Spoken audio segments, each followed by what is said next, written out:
watching us online. There's, huh? It's on. I'm not speaking into it. Welcome, everyone, to the City of Calimesa Special Workshop of the Calimesa City Council. Today is Monday the 24th, and it's 3 p.m. And we'll do roll call, please, Darlene. Councilmember Cundiff, Here. Councilmember Garcia, Here. Councilmember Manley, Mayor Pro Tem Cervantes, Mayor Molina. I'm here. For the record show that council members Manley and Cervantes are excused absences today. And let the record also show that City Manager Colbo's here, City Attorney Flower is not, City Clerk Gertis is here, Finance Director Reed is here, Interim Public Works Director Shakir is here, City Engineer Thornton is here, Chiefs O'Connell and Northrop are both here. And welcome to our audience. Thank you so much. Would you like some touch? Excuse me? Okay, thank you.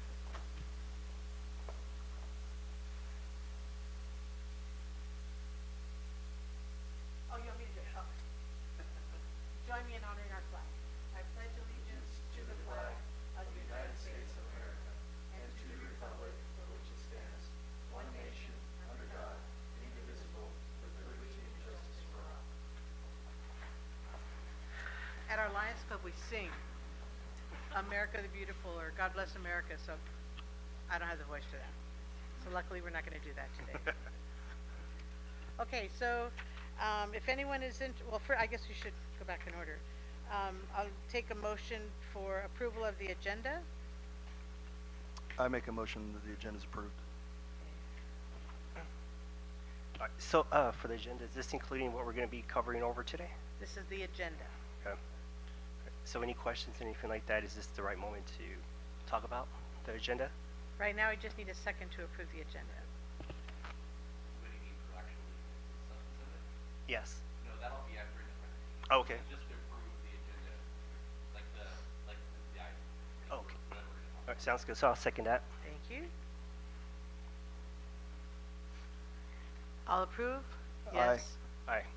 Thank you. It's approved.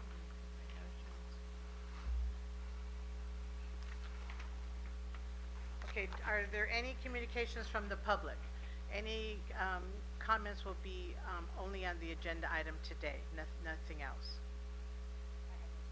Okay.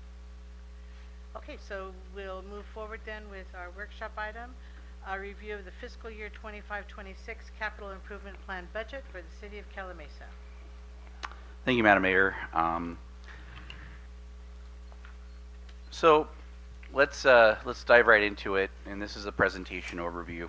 So staff is gonna present our draft and get discussion and direction on the capital improvement program that we've presented, and that's included in the agenda packet.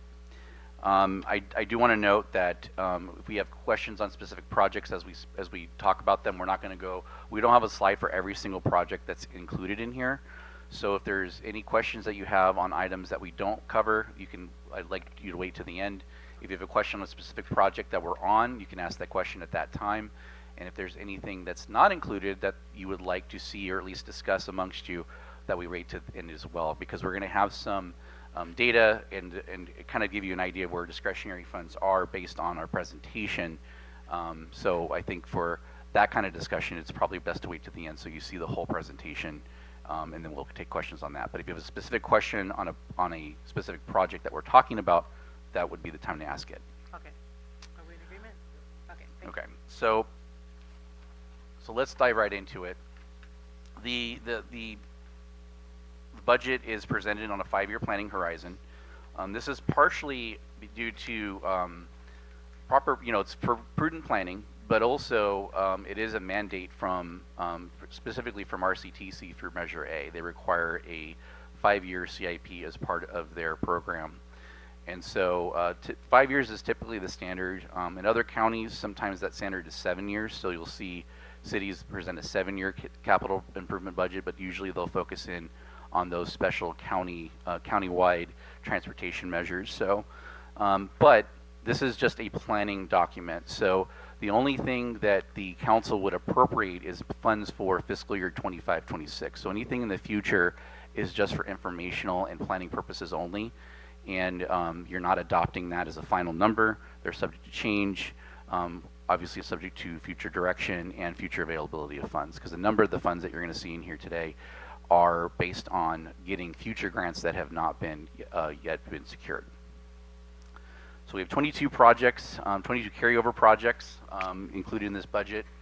Includes facilities improvements, pavement management and IT, and others.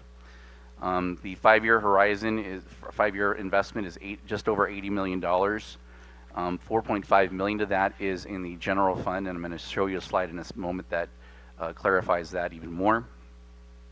The general fund estimate is $2.8 million of that 80 million, so a very small number. Those are the discretionary funds that are being spent.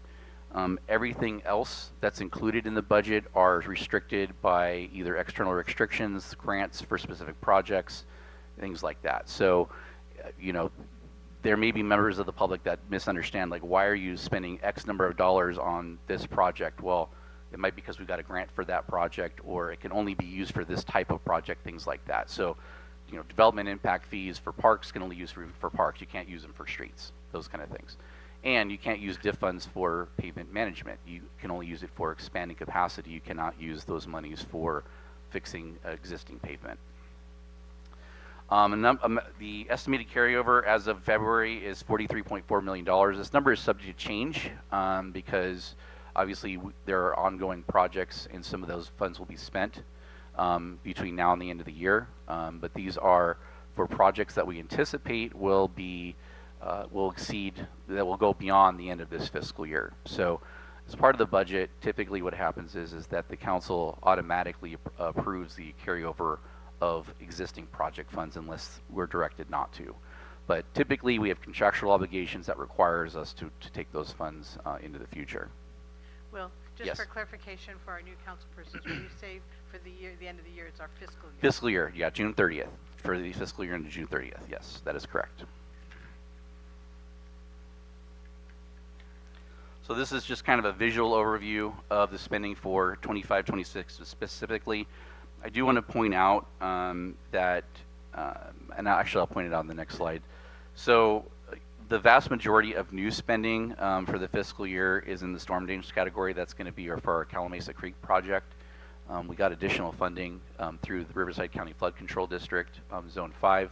So that's the majority of both the categorical spending as well as the funding sources. And also you'll note that there's a negative amount for DIF. We'll explain that. There's a specific project that's related to, it's related to the County Line Road improvement. So when we get to that, we'll clarify why that's a negative number. So this is just a table to show, this is a table that's similar to page 5 and 7 in your agenda packet. You'll note that there's a slight difference between this chart and what's shown in the budget. I realized late in the game that we had a project, a new project for our flood master plan, or drainage master plan. We had inadvertently put the numbers in 26-27, but that money has already been included in the flood control budget, so we're appropriating that in 25 and 26 instead. So that affects the storm drains line item. So right now, the way it shows in the packet is you have $3,625,000 in 25-26 and $300,000 in 26-27. But what's shown here of $3,925,000 is actually the correct number. Again, that's all from external funding through the flood control district. So that is not city funding for that. And of the new funding sources, again, $2.9 million is from the general fund and capital funds project budget. Those are discretionary funds. Intergovernmental is 49.6. These are state, federal grants, either funds that we've already secured or funds that we'll be seeking, and $27.6 million of development-related funding. Those are for things like WRCOG credit agreements, things like that. So at this time, I'm going to have each department kind of go through their budget in more detail. So I'm going to hand this over now to Madi Shakir, our Public Works Director. And I'll just, if you want, do you want this, or do you want to? Okay, want it. all right. Good afternoon, Mayor and members of the council. So I'll start off with our Mountain View Park Phase 2. This project was approved previously, but we do have some additional funding we are requesting. It does say for Mountain View Park Phase 2, but it would actually be for the Phase 1 portion, which is currently 4th Street Park. The current irrigation controller was installed when the park was constructed, so it's about at its lifetime and its capabilities are pretty limited. So staff is requesting that we install a CalSense system.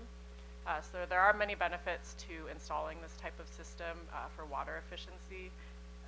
So a few of the things that it does is it can sense leaks in different parts of the system. So if it knows that there's an increase in flow, it'll shut down that portion of the system. It'll also send an alert to staff, which staff can see remotely. And yeah, so we spend some leaks if we are unable to notice them in time, or if the public is unable, or the public doesn't see it. It can take, you know, a week or so before our landscapers get out there and notice there's a leak. This can cost up to hundreds of dollars on just one water bill.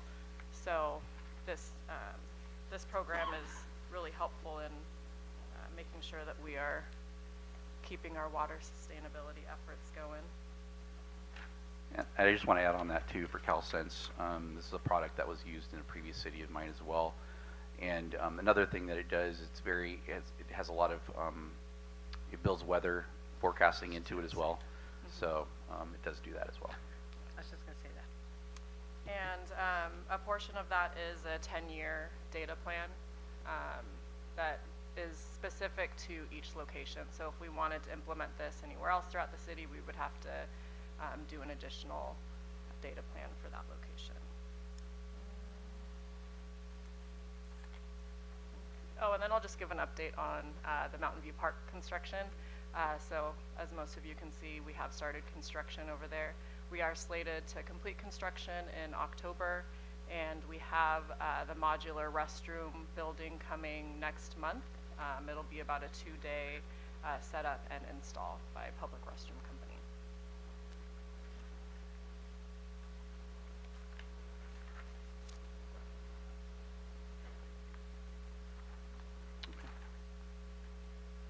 Next up, we have our library sidewalk ADA improvement phase 2.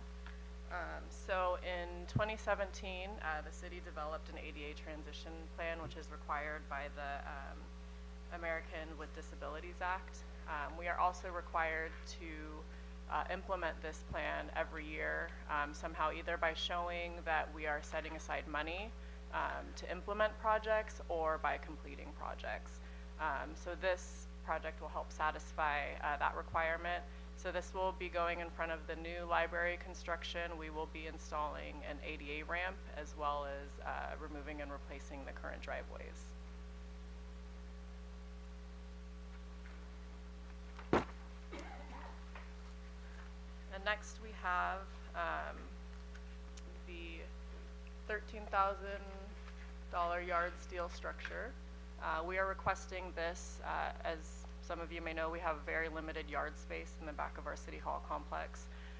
We are attempting to implement more street maintenance tasks, so we would need more equipment, and we have procured some equipment for that as well. And we're kind of just running out of space for this equipment that we're getting. And this would kind of allow for a more open space concept within our yard. We do have 2 Connex boxes that are currently in there, and it's just, it takes up quite a bit of space, and when we store our large equipment in there, we have to move equipment out to get the equipment in the back. This steel structure would allow for us to just move more efficiently, as well as be able to store more stuff in that yard. Madi, excuse Yes. me. This picture and the picture in our staff report are different. Is this just a sample of what we're It's looking just at? a sample, Okay. yeah. It's not what Yeah. we're going to get. No. Gotcha. And there's a few different sizes that we are looking at, we're not exactly sure which one we want to get yet, depending on what we can move out of there. I know some of the Connex boxes has different files that are in there, so we just have to see which one works best for us. But the larger one we were looking at was this cost. Thank you. I got a question myself. Yes. So there's two different pictures. Is it going to be covered all the way around, or is it going to be open from the sides? It will be open from the sides. The sides. Yes. So it'll still be exposed to weather conditions. Yeah, some of our equipment right now is not even in any storage at all, so it is completely exposed. This will help with some of the equipment that we have outside of our Connex boxes. Would it benefit if it's covered from at least 3 sides, just based on the morning and the sunset? Based on the amount of things that we want to store in there and being able to access the equipment faster, I think it would be more efficient to have it open on all sides, but maybe I'll defer to our maintenance superintendent on that one. Oh, it is 3 sides? Okay. So it's 3 sides? It's open on 3 sides. Okay, perfect. Thank you. Wait, so, I'm sorry about that. Yeah, no worries. So, okay, Oh, so. it's closed on 3 Oh, sides. so it's going to be covered Okay. in 3 sides?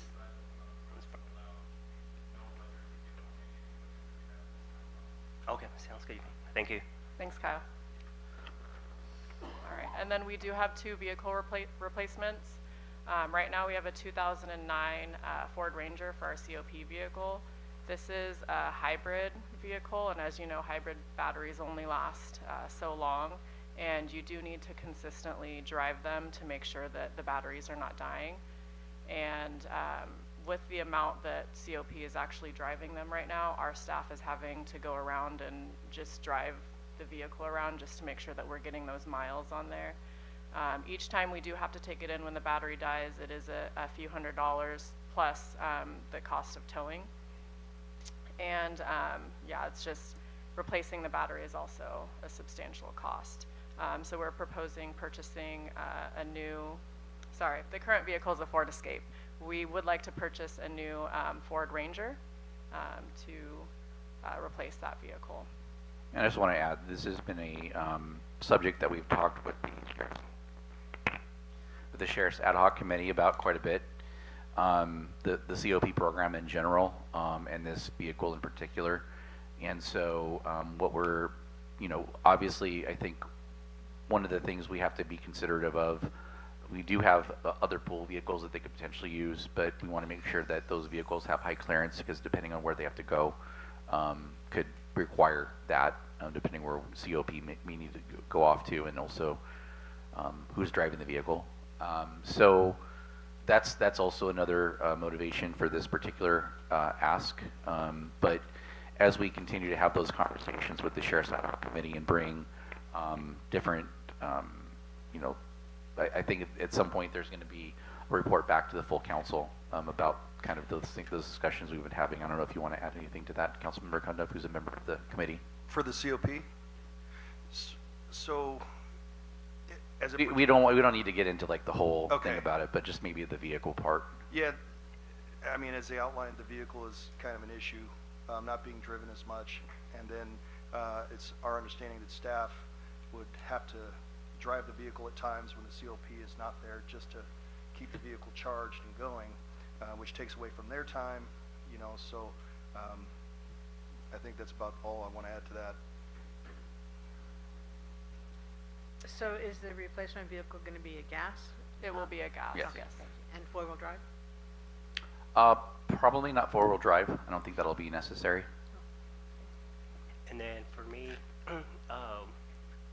why a specific brand, Ford? Is it based on just the needs of?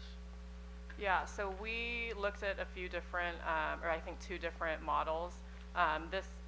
The models that we were looking at were smaller vehicles that would be easier for the demographic of our COP to be driving, but also with some clearance, So they're not towing anything; they just need to get around throughout the city on city streets. Yeah, so we found this one, and then what was the other model that we looked at, Kyle? Do you remember off the top of your head?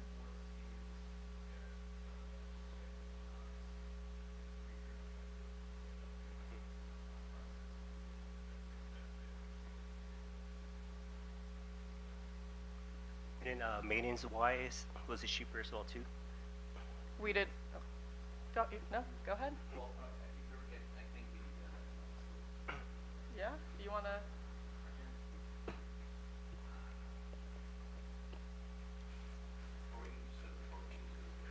Yeah, thank you. That's for the people that are watching online. Thank you. Thank you.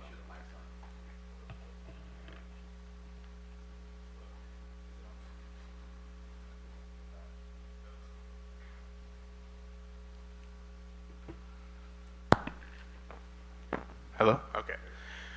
So for the maintenance portion of the vehicle, it will be significantly cheaper due to the hybrid battery. So, well, with the Ranger, it does not have the hybrid, but the hybrid battery is pretty much the biggest cause for the maintenance. Since it isn't being driven, it's not being charged. And with hybrid batteries, you can't just plug them into any trickle charger. They actually have to be special charged by special equipment from the dealership, which is causing a lot of problems with the time, like everything that they were saying. So by switching over to our gas-powered Ranger, at those times when it's sitting, it won't have to be driven around to keep charged. The battery will stay charged as long as it's not being drained by any lights being left on or that nature. So overall maintenance, I mean, you're still doing the same thing with oil and everything, but with the longevity of it, you know, sitting for long periods of time when they're not here, it'll make it easier for them to be able to come in, hop in, and go. And then for the maintenance on those two vehicles that you guys were looking into, was it particularly the same?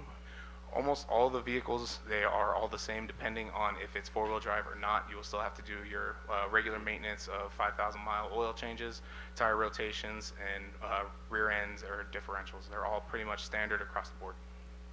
And then for, it looks like we can require a lot of Fords here, right, for the city? So do we have like a contract based on mechanics that we probably get a cheaper discount with services with the rest of the vehicles that we have? For maintenance, we do not have any account with any place. I mean, we just go to whether it be Dinosaur Tire or just any mechanic shop that's nearby to get maintenance done, and we keep track of the maintenance that's being done, unless we have warranty or maintenance through the actual dealership. For fleet discounts of our size, we probably usually when we go looking at those things, we're too small. Usually you need a higher number of vehicles.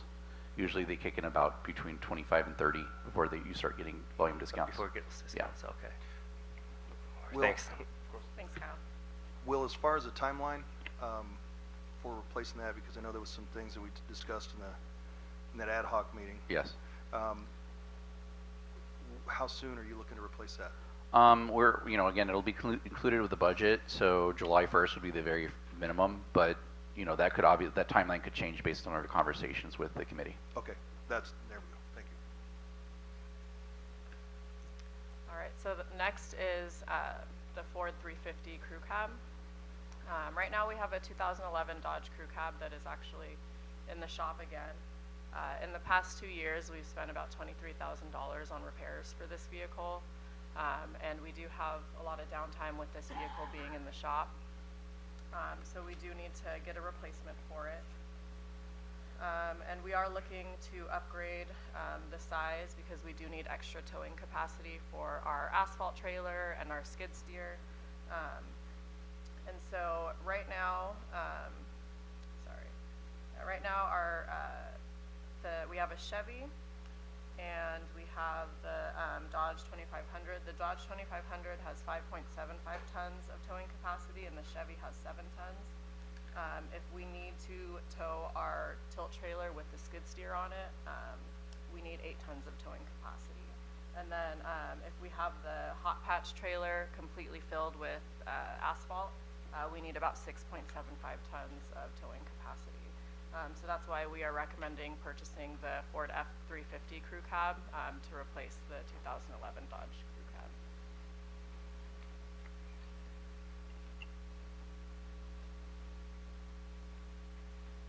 Is that the price for 100,000 for 350? Yes, that would be the price for the vehicle plus anything that we would need to add to it. Yeah, there to would be make some it a public- outfitting yeah. for that, yeah. So is this already including the outfitting to get that budget approved? The 100,000, yes. Okay, so it won't go over that? If it goes over that, then we'd have to come back for an additional appropriation, but we usually try to shoot on a conservative basis so that we come in under budget. Okay, sounds good. thanks. Or sometimes what we can do is if the vehicle price comes in higher than we thought and we have less for outfitting, we can modify how we do that. I think the other thing that we could do is since we're replacing a vehicle, we try to use things off the old vehicle that we can, but obviously some of the stuff's custom to the body and the bed of that truck. But to the extent that we can recycle things that are on the old truck, we try to do that to keep the cost down.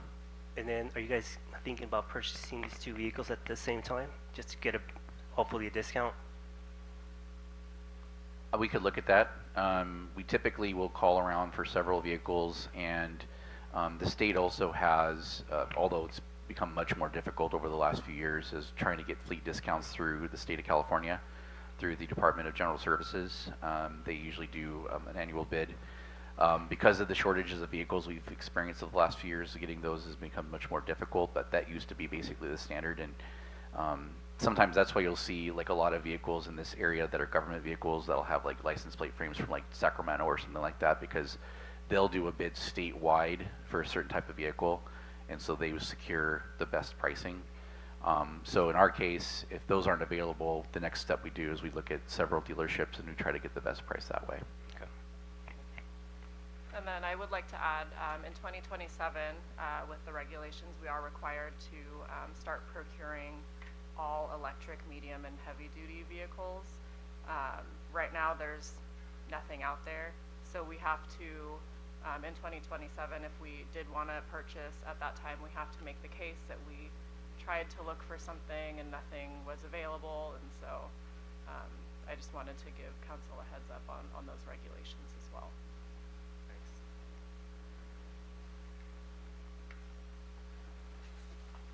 All right, so we do have one slide for the chief, so we're gonna have the chief take it away here.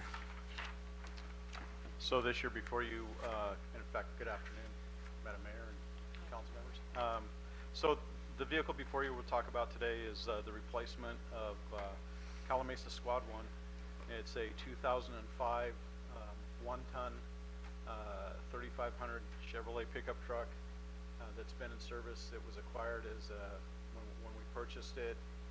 It wasn't purchased. It was leased. It's on permanent lease from the federal government. We got it with 80,000 miles on it under the FEPP program because we didn't have a budget at the time. It's in a state of disrepair that's unreliable. We're starting to have transmission problems and electrical problems. And I don't know that if you are aware of this, but the dealerships don't work on anything that is older than 2015. A 2015 vehicle is no longer serviced by what they refer to as original equipment manufactured OEM parts.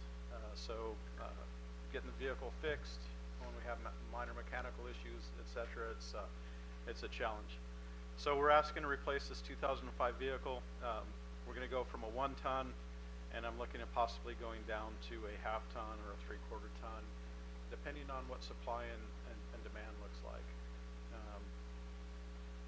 The city manager referred to the supply chain and the difficulty we have in procuring vehicles. We shop through all the GSA and the state tag-along programs that are out there that allows us to get the best pricing for government pricing. We will be looking for a Ford product. Generally, Chevrolet is more expensive and they are highly sought after. And the other manufacturer, Dodge, to be quite honest, is subpar and a lot. They fall short and have a lot of issues, fit and finish, and overlapping them into an emergency vehicle. So this vehicle itself is in service as the Squad. The vehicle we're looking to replace it with, it has a utility body on it. We're going to procure a pickup truck with the camper shell, and we'll transfer the equipment that we have on Squad 1, transfer radios. We will need to outfit it with emergency warning equipment, but all the other accoutrements that and all the accessories, we're going to try to switch over and do this as cost effective as we can. So if any of your questions, that's the only slide I think we have on here. Chief, does the 80,000 include all the accessories? So we're looking at 80,000. We're gonna bottom line it. Yes, we're gonna need some emergency warning equipment. We'll be looking for a fleet style truck, and we'll put a light bar and a siren in it, and we'll transfer the radio equipment and the electronics that we've purchased. So yes, this will cover that. Thank you. And again, that's including, so a lot of the things that are on the current utility, the 2005, will be transferred over to the new one, yeah. All right, now, these are gonna be quite a few items, but before we get to engineering, I messed up the order, so I apologize for that. So, the library is the first slide in the engineering side, but it really isn't an engineering project. It's actually, Darlene has been heading up the project, and if you've driven by there lately, you can tell it's close to being done. I mean, the structure's up and complete, and a lot of the exterior work is done, and the interior work's going on, and so we're still looking for a June 2025 completion. The city's this only represents the city's investments, not the total cost, the 1.4 million, and consists of a combination of DIF fees, library tax proceeds, and donations, and the rest is being funded by the County Office of Economic Development. So they've contributed heavily to this project and managed the project from beginning to end. So we thank them for that. Former Supervisor Jeff Hewitt did a lot to push for this project, and I know that Supervisor Gutierrez has also contributed his efforts to make sure that we got it off on the ground. So, so we're excited for that. It's going to more than double the size of our of the old library. Of course, right now the library is being currently housed at the old Bank of America, but they're excited to move into their new digs, and we're excited to see it. So, be on the lookout for the groundbreaking, or the grand opening for that. And now with that, now I'll hand it off to Mike Thornton for engineering. Will, can I ask you one question? Yes. In the staff report, I think somewhere in there I read that at some point the new library will accommodate some of our historical artifacts. Yeah, Is there that is a phased section in? for that. There's a couple of cases, I believe, that some historical items will be placed in that. That is correct. Yes. Okay, thank you. All right, good afternoon, Council. There is nothing better than capital improvement program. This is the climax of the presentation today. Sorry, didn't mean to steal anybody's thunder over there. So we're going to start by talking about pavement management. And I just wanted to give you a brief history, and this is primarily for the two newer council members. What council decided to do, your predecessors, was to use ARPA funds for pavement management. So $2 million of that was used in the last 2 cycles to help pay and get a lot more streets done than we are historically able to do annually. Excuse me, Mike, can you explain what ARPA is for them? So it is federal. It is federal money, American Recovery. American Rescue Plan Act. Thank you. So those were federal dollars that came down for all cities and communities, and your predecessors, Linda being part of that, decided to use those funds to repave roadways. So, and I would say an excellent use of funds. The council at that time also decided to use $2 million of general fund money to help pay for the programs in the last 2 cycles. So we had $1 million of ARPA money, $1 million of general fund money, and then we also had funds from Measure A, RMRA funds, that were put together in the last 2 cycles, so we were able to get a lot of streets done. The map that is on the screen there, the previous year is in green, and then this year is in red, work that is going on in this particular year. So for the project that is ongoing, we have completed all of the concrete replacement work. So what we do when we do pavement management is we look at the areas to find out if there's cracked, raised sidewalk, curb and gutter that needs to be replaced, driveway approaches that don't look quite right, and even cross gutters and spandrels we look at. And so our pavement management program includes fixing those facilities before we go in and pave the area. So that work for this year's project has been completed. We are scheduled to pave on April 7th. Going forward, again, I think I mentioned that Measure A and RMRA funds are about $600,000 annually. What we've decided to do is try to do a project every other year, so we could do about $1 million of pavement rehabilitation. So this year, we will not do a project in the 25-26 year. What we will do is a pavement management survey to take a look at all of our streets again and prioritize those for future improvements, future rehab. Just for council's benefit, we do workshops on all of these. As we bring the projects forward, we sit down with council and kind of walk through and say, here's our recommendations, give us some council input. Mike, excuse me, I know you mentioned curb and gutters if needed.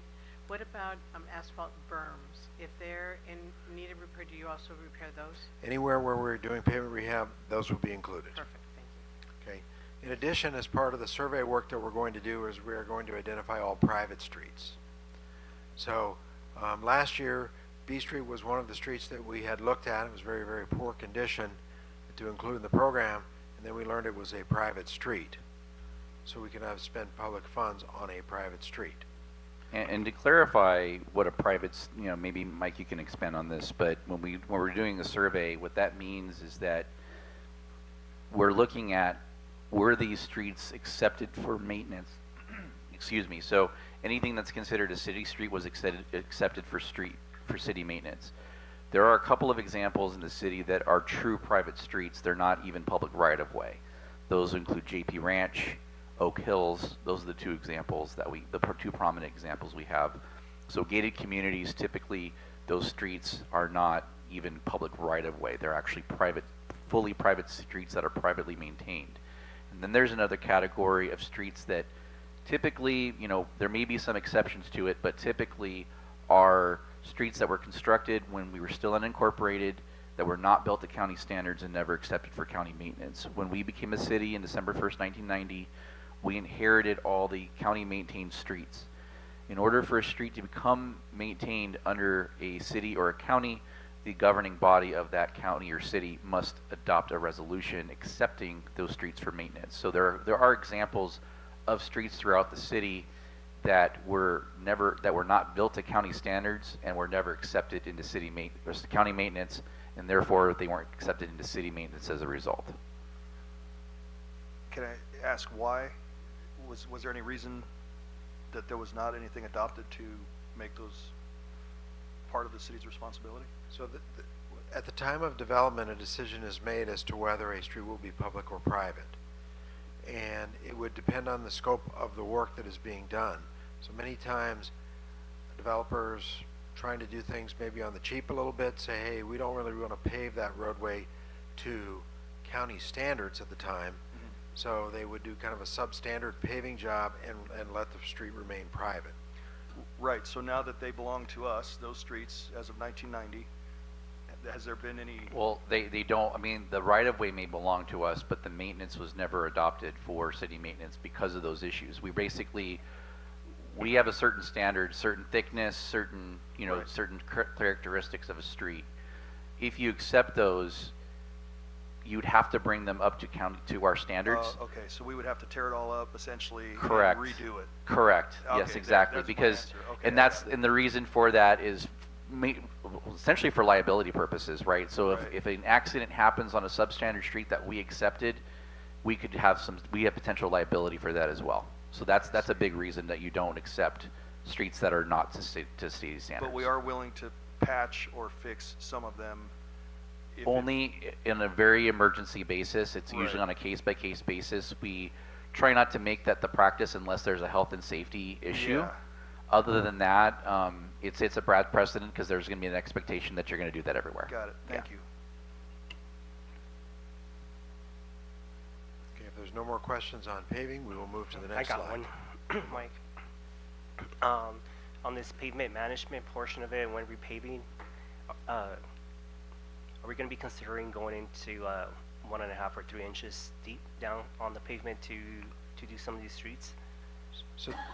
Our typical pavement management approach is to go in and grind up the existing asphalt, remove some material, use that material as a subgrade or a base material, and then pave about 3 inches of asphalt over top of that.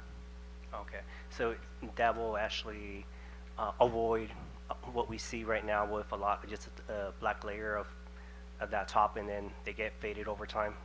So for older streets, we are finding streets that are at 1 inch to 2 inches of total pavement thickness. So we are absolutely improving in this rehab process the strength of the roadway. Okay. Mike, maybe if you can expand too on different types of maintenance. There's grind and overlay, but there's also for newer streets for kind of proactive maintenance, there's slurry seal and things like that. So can you kind of expand on that a bit? So to add more life, and you live in a newer community, to add more life to those streets, we would apply a slurry that would protect it and give it some more life where it wouldn't fail as early. The challenge we've had, and as you look at the map that's on the screen, all these are very old streets. So that pavement management strategy we have not been applying because the streets are so old they've just failed. So we have to go in and do a full rehab of those streets and then basically start anew.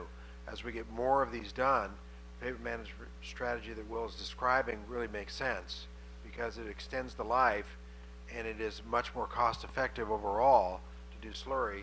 We can do slurry much cheaper than we can pavement rehab, and then by adding life it means we don't have to do a significant rehab until well into the future. In the pavement survey that Mike mentioned earlier, we are required to do that about every 5 years, so we're due for it anyway.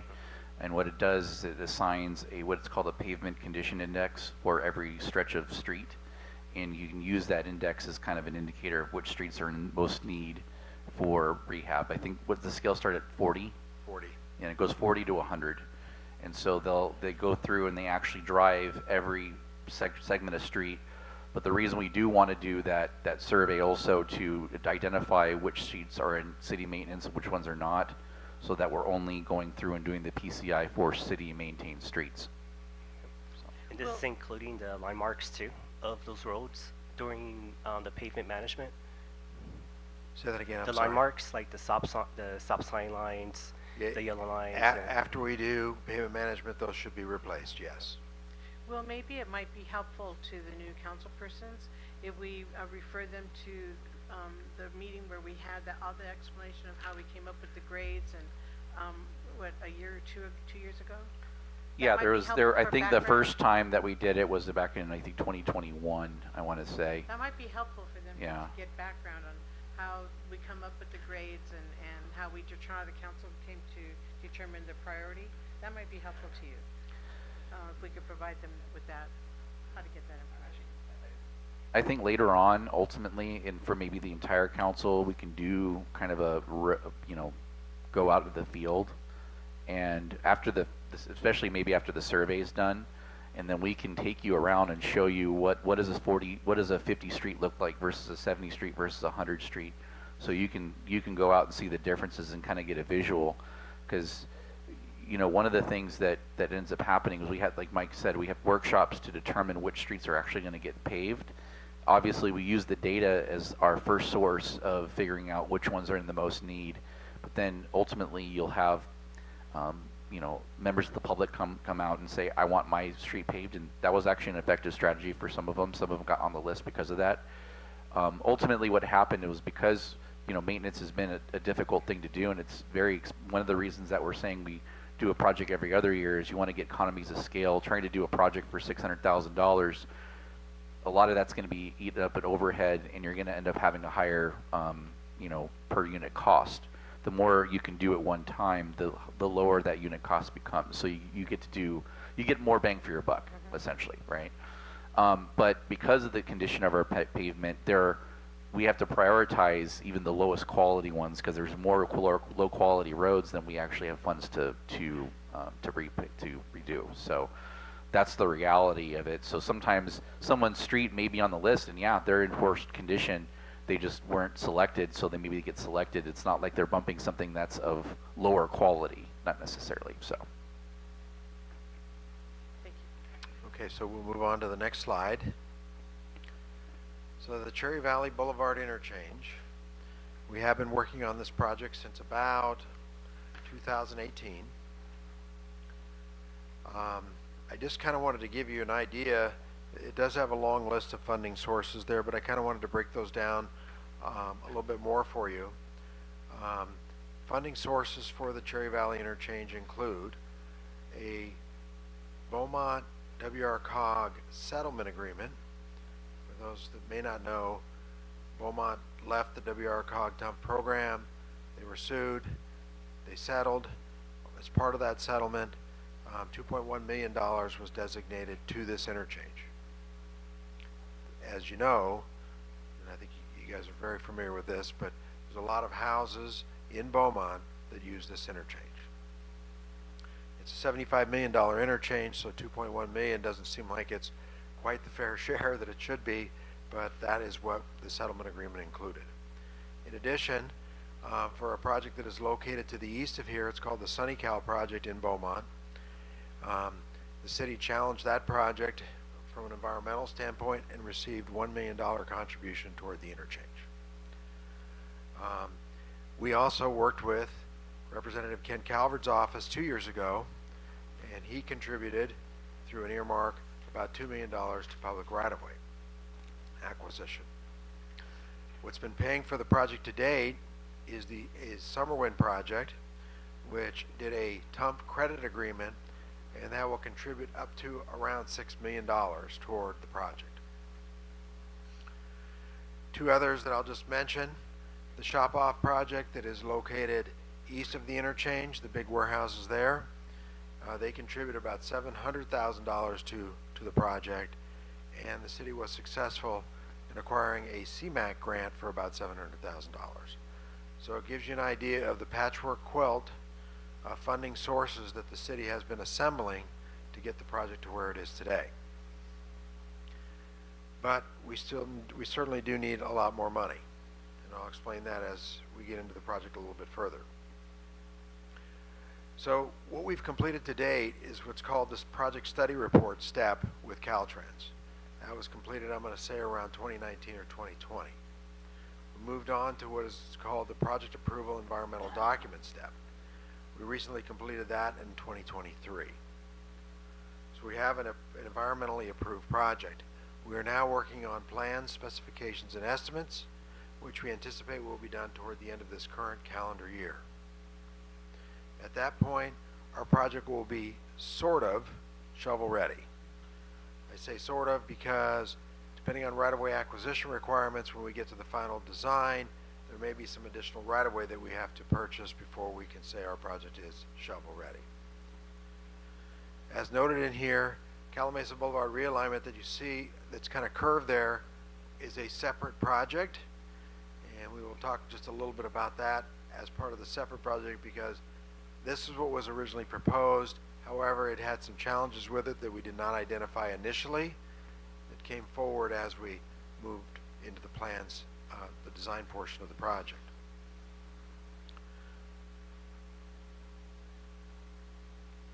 We are pursuing grant programs. The mayor is assisting us with federal programs that we're looking at. Historically, large infrastructure project grants would be infra program. Is what we did meet with the city of Temecula.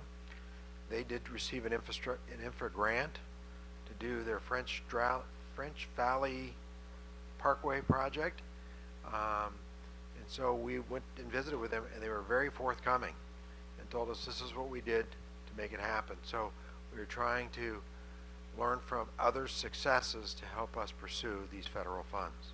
And admittedly, we were both. It was interesting and also a little disheartening, just because it was a multi-year effort involving dozens of, like a coalition of a couple of dozen of regional leaders, but the amount of they basically had, I think, their public works director and their assistant city manager and other staff members too, to a certain extent.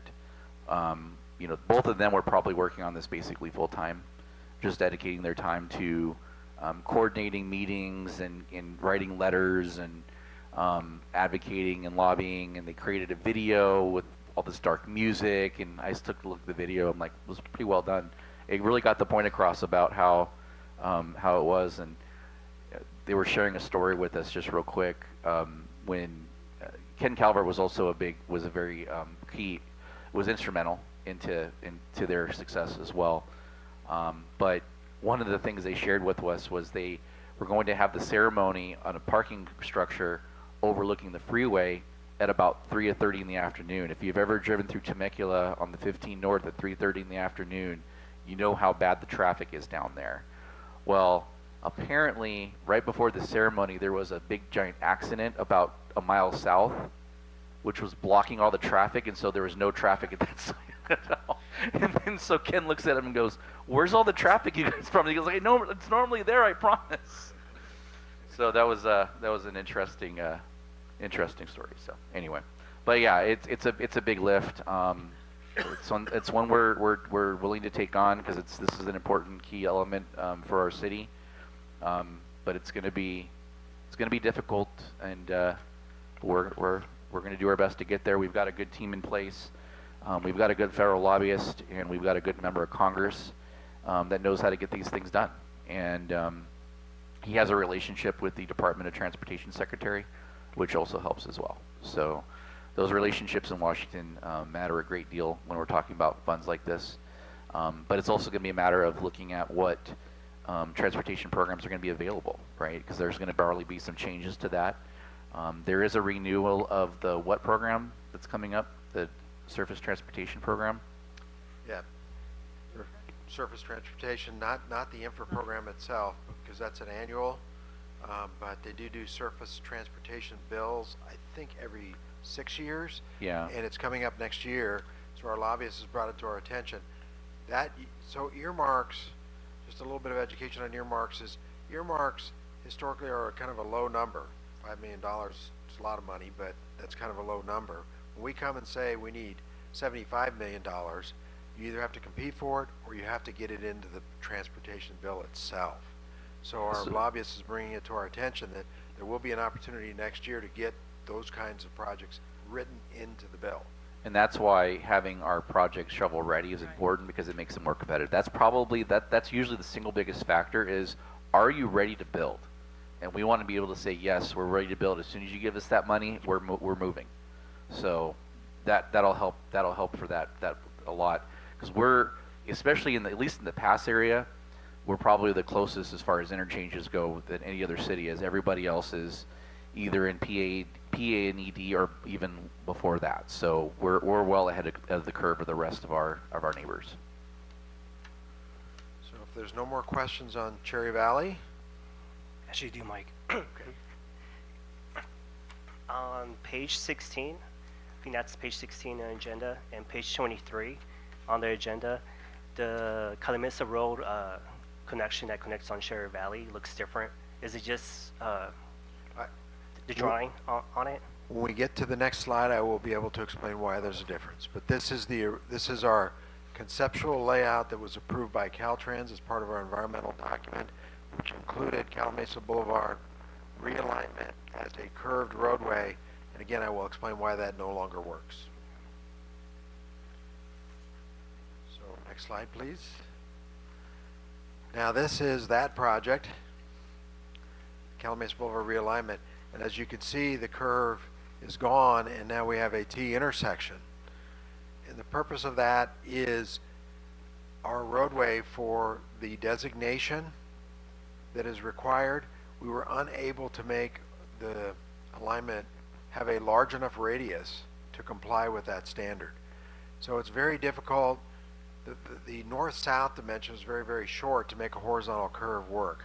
We really needed to a lot more space north and south direction. At the same time, there is a developer that has filed an application with the city that will develop this property. So we sat down with that individual immediately and said, hey, the way we had our roadway laid out does not comply with standards, so we need to do something different. Can we work together to do that? That developer has agreed to do a manufacturing facility on the north side of the realigned roadway. We've asked them to preserve the realigned Calamasa Boulevard between Cherry Valley and the realignment for commercial development. We're doing a $75 million interchange. We would like to make sure that a commercial development goes in there. So they've agreed to work with us on it. So we are setting it up so that commercial would be in the, I'll call it the whole section there, and the manufacturing facility would be from the north. I just want to add on that, you know, if you were to if you wanted to do the original alignment the way it was, the only way you could make the geometry work on it was if you started the curve farther north, which obviously would greatly impact the Rancho Calamasa mobile home park, and then also it would impact the property to the east as well. With this alignment, it will limit us to one to two owners, potentially one, depending how things work out, but at the very most two property owners. And when you're doing, you know, eminent, you know, we don't like to use the E word, but you know, to the extent that you have to at least start that process, sometimes you always want to try to do a friendly acquisition. The less owners you're dealing with, the better off you're going to be. And I think that this also creates a win-win for everybody.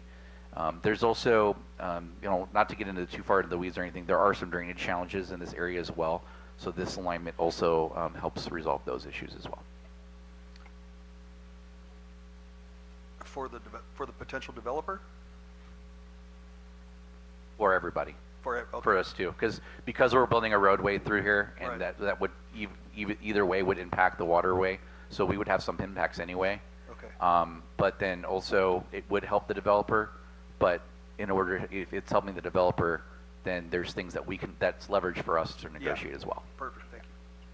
And then on the industrial, because now it's a T, down the line, is that going to prevent any commercial trucks going through Calamasa Boulevard, and then for them just to jump on the freeway? It would not prevent truck access to use Calamasa Boulevard. Obviously, we would encourage them to go directly to the freeway to preserve our local streets to the maximum extent possible. But it would not prevent trucks from being able to go either direction. It could end up being a challenge. This is something that we're going to have to talk about more globally with AB 98 with truck routes anyway. But one of the things you have to be cautious about is you usually want to try to have an alternative bypass for the interstate if there's issues. And so, you know, our long-term vision is to have two bypasses. One on the west for Roberts Road, one on the east for Calamasa Boulevard. For the Summerlin community in particular, our preference would be to keep the alternative truck route on Calamasa Boulevard. We wouldn't want that to go up Roberts Road near the school, near the residential areas over there. You'd want to limit the truck traffic to the Oak Valley Town Center north to Singleton. Again, that's kind of a nuanced thing at this point. There's going to be a lot more discussions on that. We're going to be required to do that in the next year. By the end of the year, actually, we're required to adopt a circulation element and truck routes that are compliant with AB 98. So that will be something that the council will be considering in the future. Thanks. All right, just two more things on this project. One, the project is 100% funded. I mentioned the Shop-Off project just a little bit earlier. They did contribute a little over $1 million to the Cherry Valley interchange. I mentioned before in the previous project that about $700,000 was applied to that project. About $350,000 of their contribution was applied to this project to match a $5.2 million RCTC TUMP funds grant that we received. And finally, just of note, unless we realign Calamasa Boulevard, we cannot improve the interchange. The separation is required per Caltrans standards, so we have to move the roadway to the east. Next slide, please.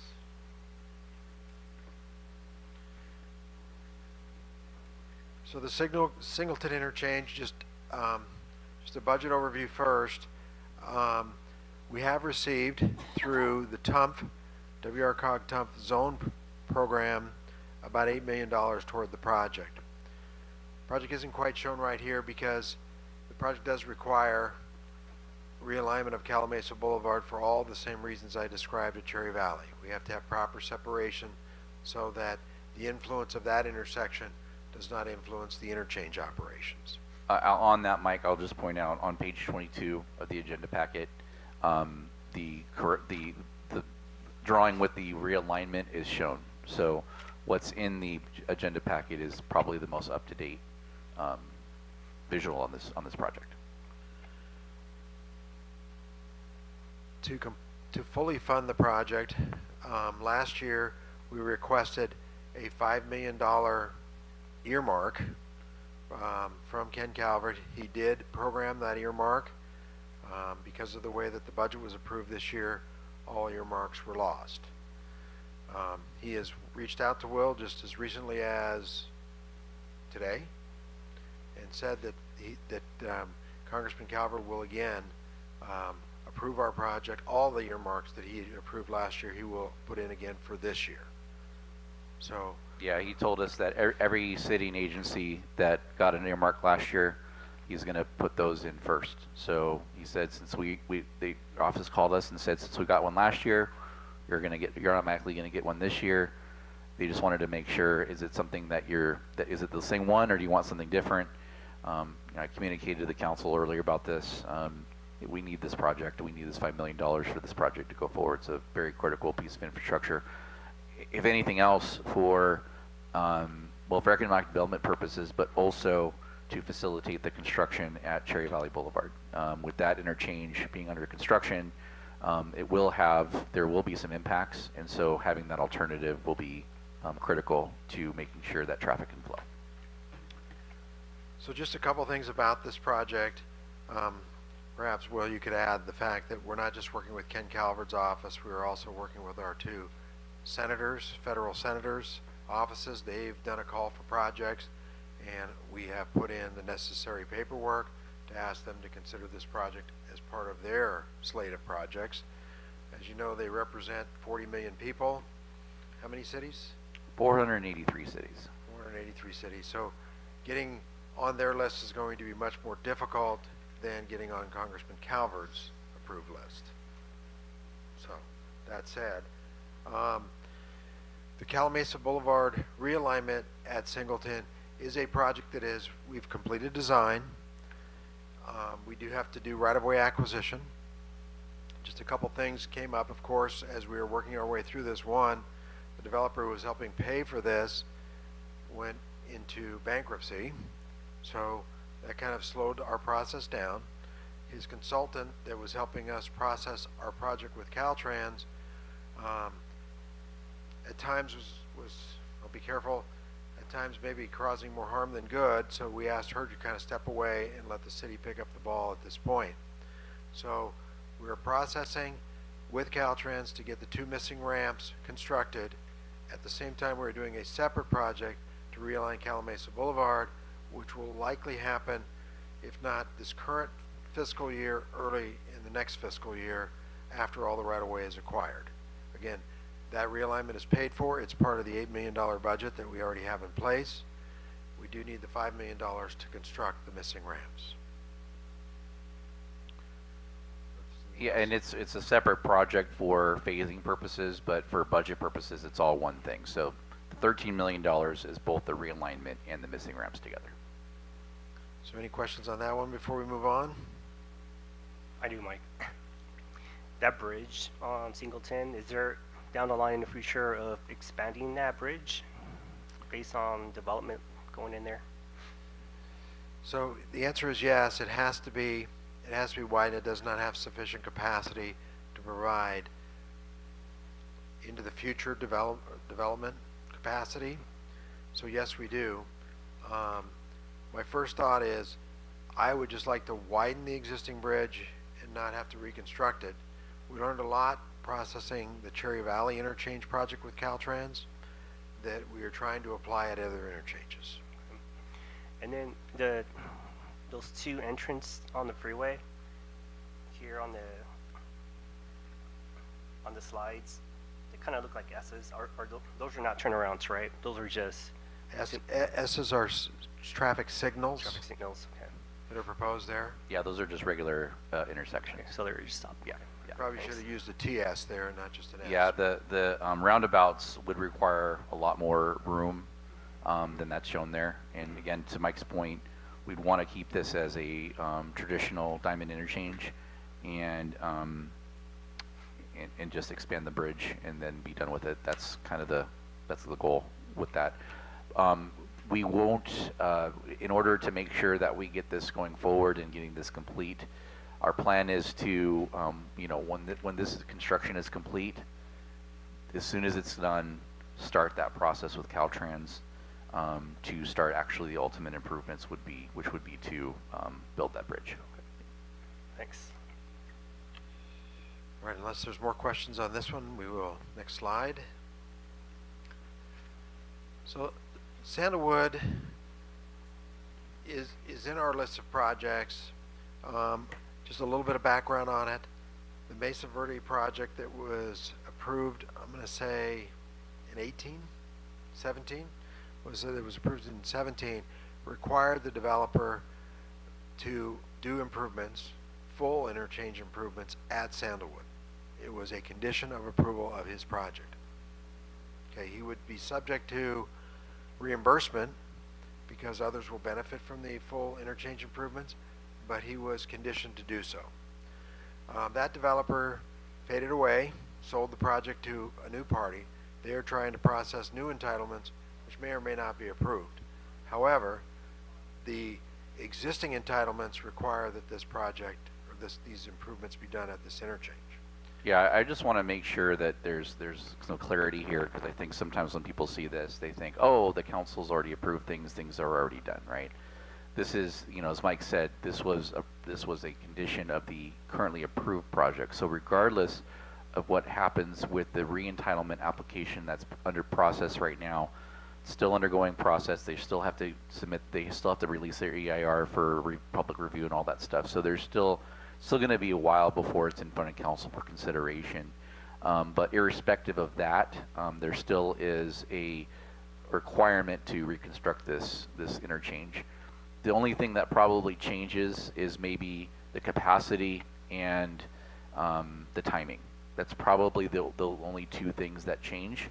Other than that, it's a project that's on here. That's why no costs have been associated with it yet. We're just putting it there as kind of a placeholder.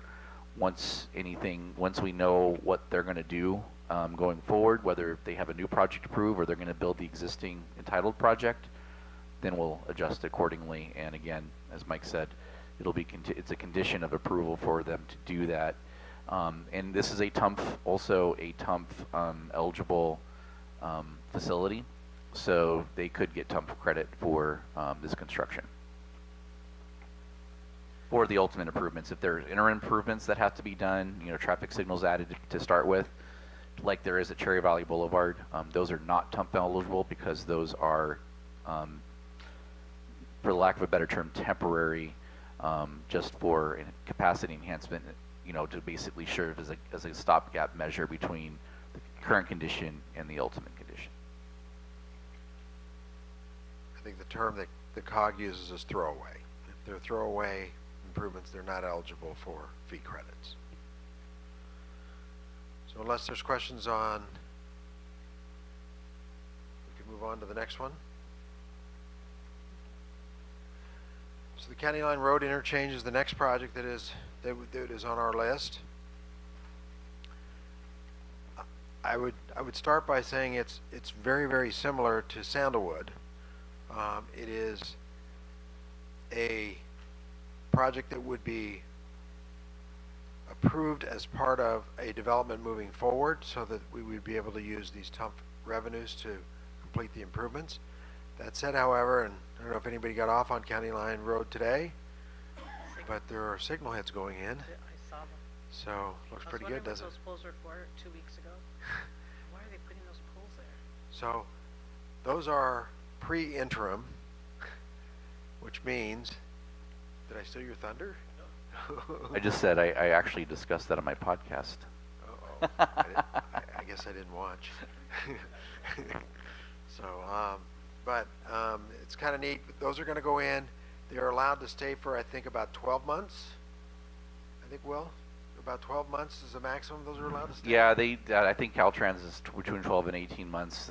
Those are truly supposed to be temporary, like while things are under construction. Originally, they had proposed to that, and that was it. And we looked at that and we said, no, this is not right. I think Caltrans wasn't sure what this was supposed to be. You know, as Mayor Molina may recall, and actually Councilmember Cundiff may know this as well. We, before my time, the mayor, city manager, Mike, Kelly, all went in full force to a planning commission meeting in Yucaipa when that building was approved, and basically demanded that some mitigation measures be put in. And the planning commission agreed with us and required the project to do the traffic signals because they weren't even going to do that. And so when we got the design, we saw this temporary poles, and I'm not an engineer, but I read it and go, Mike, this doesn't seem right to me. Like, what is happening here? What kind of traffic design is this? And indeed, it turned out to be those temporary signals. So we brought this attention to the city of Yucaipa. They went to Caltrans. Caltrans says, okay, we'll let you put those in, but we'll only let you put them in as long as we also have plans approved for the ultimate signals. So the actual regular ones with the poles and underground wiring and things like that. Yeah, because these are wood poles. Correct. Truly temporary, yes.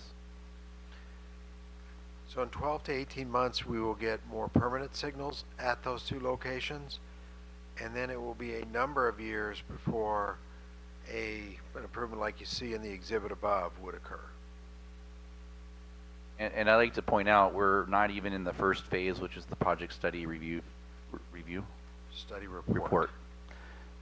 And so this is obviously just one concept of many that would have to be considered before an alternative would be selected. So part of that step, how many do you have to come up with, Mike, usually? So what they mentioned to us is at least 3, but they would like many more concepts that we could come up with to provide adequate capacity at this interchange, and they want us to be creative and see what we come up with to make it work. That is what happened at Cherry Valley. We ended up with a diverging diamond interchange there. It was a concept that I had never heard of before that they had brought forward. The traditional ones did not make it. It outpaced those in the analysis. So they would like us to look at those kind of things here as well. And I will also point out, based on our experience with FHW, with the Cherry Valley Boulevard interchange, FHWA has a say in this because it is a federal funded highway. Even though Caltrans owns it, FHWA does have oversight. And we learned that they love roundabouts, and so they always want to see a roundabout alternative, and you have to explain why if you do not select the roundabout, you have to explain why you didn't select it. So that is definitely something that they are heavily in favor of. When I drive to other states, I actually see it's more prominent in other states. It interchanges with interstates than here even. So it's definitely something that they prefer for, The reason it did not work at Cherry Valley is the close proximity of the intersection of Roberts Road to the interchange. There was not enough distance. So cars that would be waiting at the red light going toward Beaumont on Cherry Valley would back up into the roundabouts, is what the traffic study showed. So that's why it was ruled out. But it was difficult to get it ruled out at that location, and it took a traffic analysis to do so. Just 2 other points on this particular project. One, it is a collaboration with the city of Yucaipa. We will be working hand in hand with them to bring forward a interchange improvements. And the Caltrans process, noted in the last bullet there, will be required. We would have to do the PSR step, the PA and ED, and the PS&E steps to get the project ready for construction. Well, we'll have the lead, though, on that project. What's that? We'll have the lead. most likely we will, because actually most of the interchange is because as you can see, it kind of dips to the south a little bit. Most of the interchange is physically located in Calamasa, but you know, obviously Yucaipa traffic from the east and also future traffic from the west, based on their freeway corridor specific plan, would impact this interchange, which is why their participation is prudent. Our budget only includes our half of it. We anticipate that the PSR step would cost about $1 million. We have $500,000 secured through the Tump Pass zone, and so the other $500,000 would come from Yucaipa. That's subject to ongoing negotiations with them to get an agreement in place to fund their portion.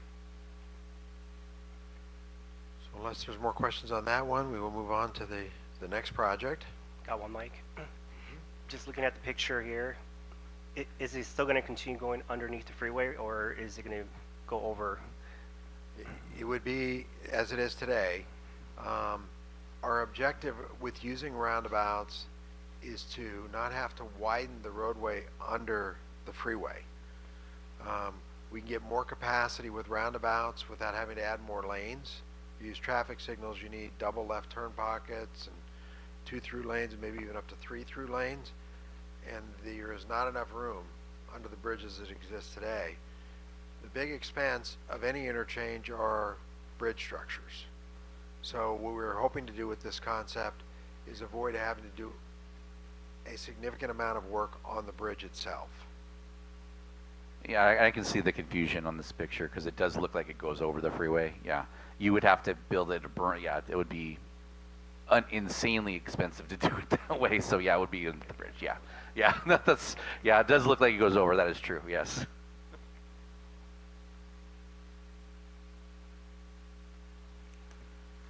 All right, so our next project is County Line Road, which I know council is very, very familiar with. I did talk to Dave Armstrong with South Mesa Water Company just minutes before our meeting started this afternoon, and he said they are done. And I said, well, I'll believe it when I see it, because you said that before. Dave, if you're watching, sorry for that comment. But they said they are completely finished. As you know, we started the project many years ago. We had an agreement with South Mesa Water Company to vacate the project before it was completed to allow them to come in and construct their water lines. They were delayed probably at least a year with their grant through the state, getting their grant approved. So that's one of the reasons that the project stalled. There were several other reasons. We can talk about those. One is getting Edison poles removed got delayed. Dealing with DWR, their feeder system traverses along Bryant Street through the city, across the intersection of County Line Road. That was a significant delay. We had a number of challenges with 7-Eleven, as you know, but we are just about there. And then our friends from San Gorgonio Pass Water Agency came over and said, hey, we want to put a pipeline in County Line Road as well. And that is slated for, I'm going to say, this summer, August. So now we can't pave the roadway, or we don't want to pave the roadway until they come in and finish their work. So we are wrapping up our contract with our contractor, who is Roadway Construction. They will be leaving after just a few more improvements. They have some fencing work to do at the roundabouts to prevent pedestrians from walking directly out into the intersections. Guide them over to the crosswalk areas is some of the work that they still have left. Beyond that, they are finished paving. The finished paving work that still needs to be done along County Line Road will be done as part of the City of Yucaipa's annual paving program, in which they will do other streets, but they will finish County Line Road paving. That is not going to be done. As far as the roundabout at Bryant in County Line, so a good portion of that curbing on that roundabout was cut out, I assume, for the water line that was going in. So that's still something they're going to repair, correct? Yeah, my understanding is that work is done. Have you been up there lately? I haven't been. I drove it yesterday, and it was still blacktop patched in there. Was it? Yeah. Okay. Well, that means Dave's not done then. Well, Or that's actually yeah. Valley District. It actually is Valley District, but same contractor. Remember, Dave's watching. He told me he was going to watch. We love you, Dave. But somebody's going to get that done.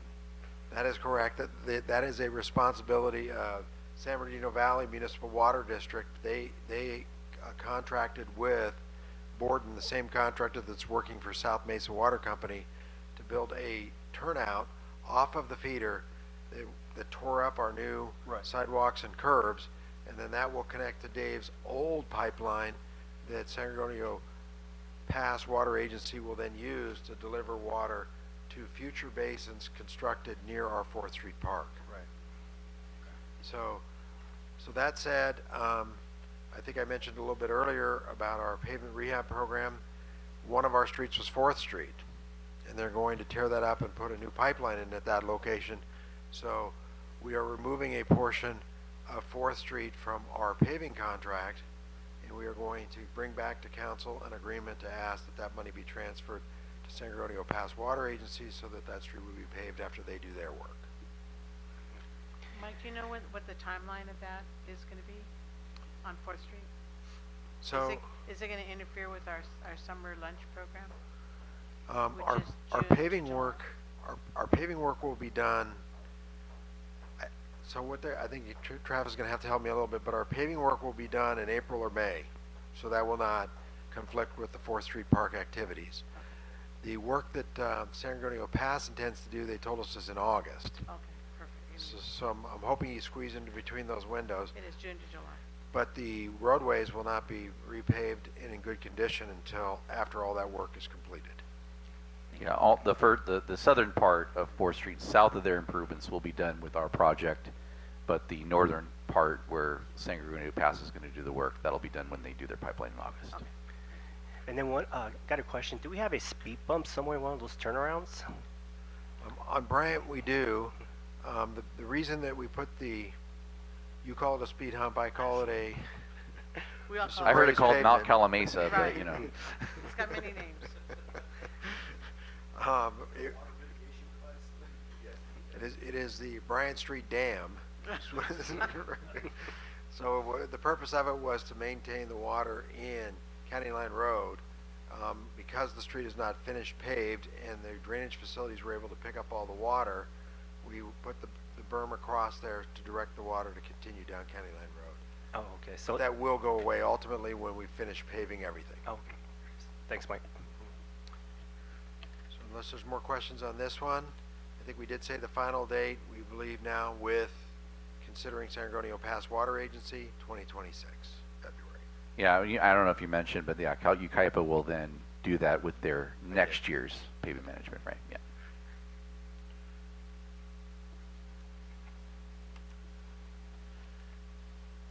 So the County Line Road, Calamasa Boulevard project is under design.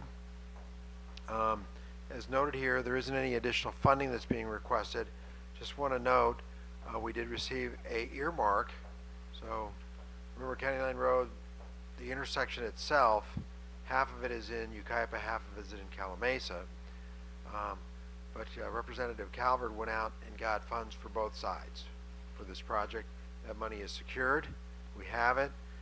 We are working toward construction. Right away is going to be our next big step. On the southeast corner, we have a right-of-way acquisition that is required there. We own the property on the southwest corner already. But the north side is right-of-way acquisition that must be done by the city of Ukaipa. What they've advised us is their budgets are connected. They have one gigantic project budget, not individual projects as we presented to you today for County Line Road. So we need to finalize the current project so that they understand how much revenue they still have left to take care of this project. And at that point, then they will start the right-of-way acquisition. The good news is all the environmental, everything's done that we need. Design, we are proceeding with. The property on the northeast corner, I think used to be referred to as Dinosaur. I think Dinosaur went away, but the guys mentioned Dinosaur earlier. They relocated north up by Clarkey's. Oh, are they? Okay, Yeah. so they're still here, they're just not at that location. Okay, but that particular site, at one time there was a discussion about a full take. But again, that's Ukaipa's responsibility. Ukaipa would, if they decide to do a full take, they would be the ones to work that out with the property owner. We we brought $40 million in federal money from the earmark. Originally, the request was to split it between Calvert and Jay Obernolte, who is the representative in Ukaipa. They declined. They failed to do so, and so Calvert picked up the whole amount. In addition, we do have funding left over from back to Congressman Jerry Lewis today, actually, that we use for preliminary design and right-of-way. We do have right-of-way funds available still because our right-of-way acquisition actually ended up being a lot cheaper than anticipated because we were able to work out a deal with South Mesa and their well there, so their well relocation. So that was a cost that we thought we were going to have to incur, but because of the grant that they got related to the County Line Road pipeline, that cost is now being borne by that grant. So that did leave additional right-of-way monies available. We're working with Caltrans local assistance to allow us to use that funding for some of Ukaipa's acquisitions as well. So not only were we being $2 million additional dollars that they would have normally had to cover, we're also bringing some of their right-of-way funding for them as well. So we're contributing a good deal to this project. I mean, our efforts are contributing a great deal to this project. Obviously, it's not our money originally, but we secured the funding. So, Unless there's more questions on this one, we'll move on. Got a question, Mike, and this part might be for you, Will, because based on the language here that I'm seeing, City of Ukaipa will be asked to contribute, and then the other one, it is projected that Ukaipa will provide. How is that guaranteed that Ukaipa will actually support the runabouts? And if not, what are the alternatives?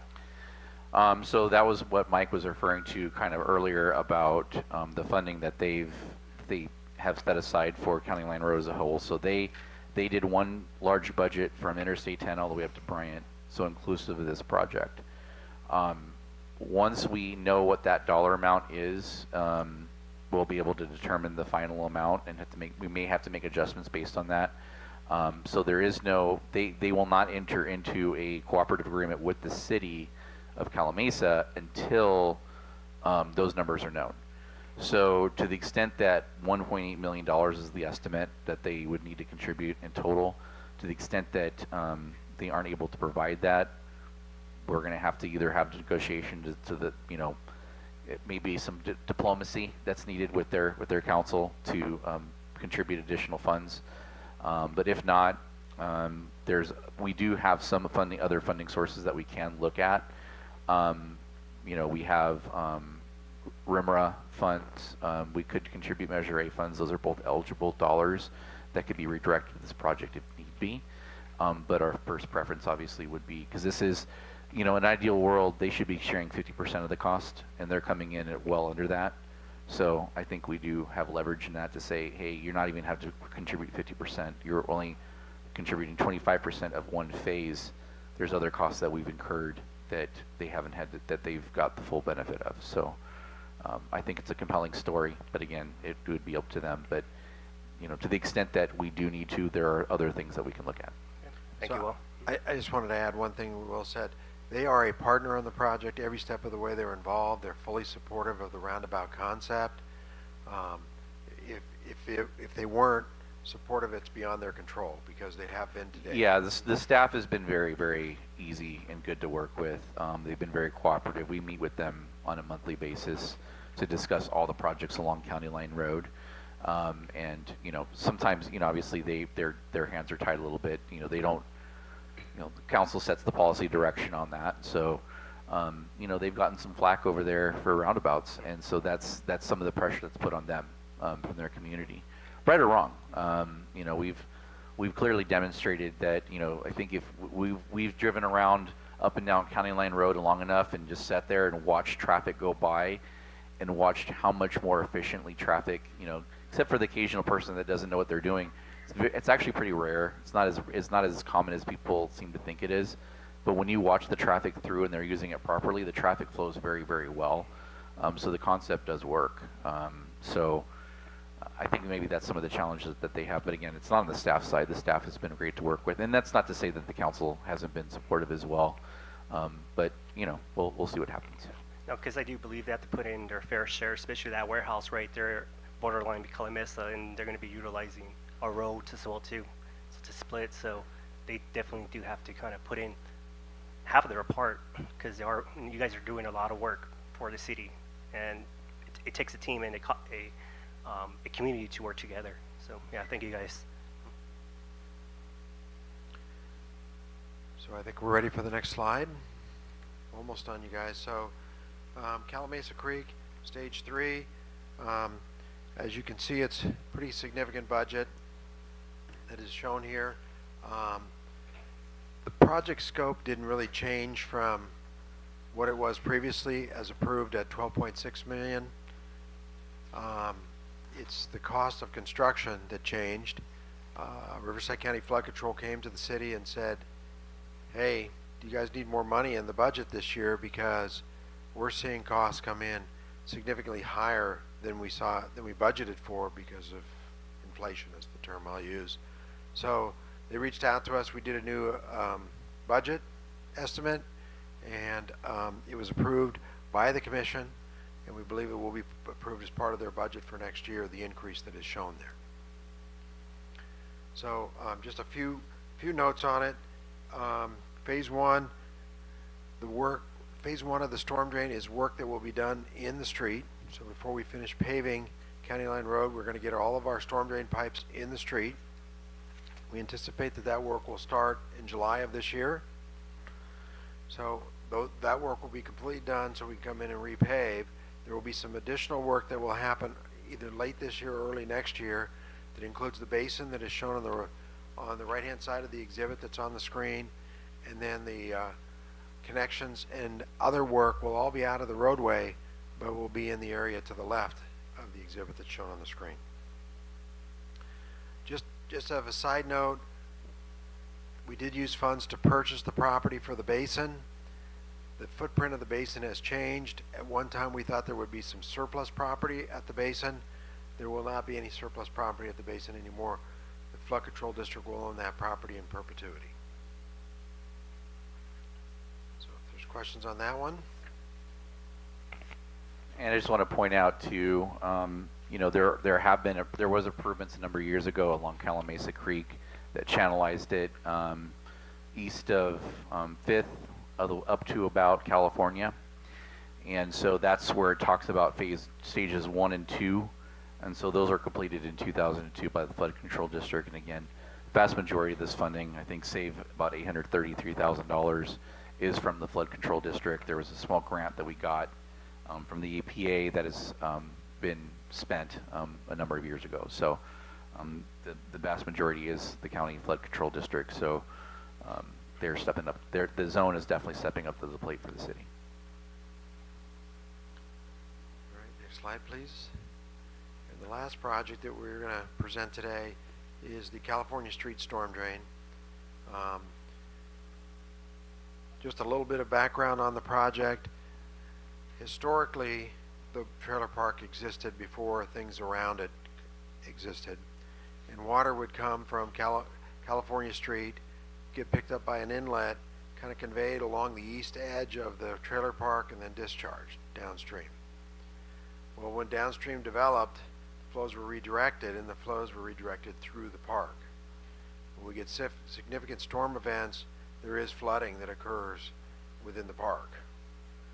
So the purpose of this project is to capture all the public water that's in the public right-of-way, not let it discharge into the park, but pick it up and put it into the Avenue L storm drain system, convey it properly in that direction. It was programmed to go into that system, so that system was designed to take it. So we need to do an extension, change the inlets, capture that flow, and convey it downstream. So unless there's questions on that project. All right. Thank you, Mike. So I'm just going to talk briefly about some other projects we have in here. Couple of City Hall improvements that we're discussing. If anybody's spent any time in the map room, people have seen me almost take a spill plenty of time in those chairs.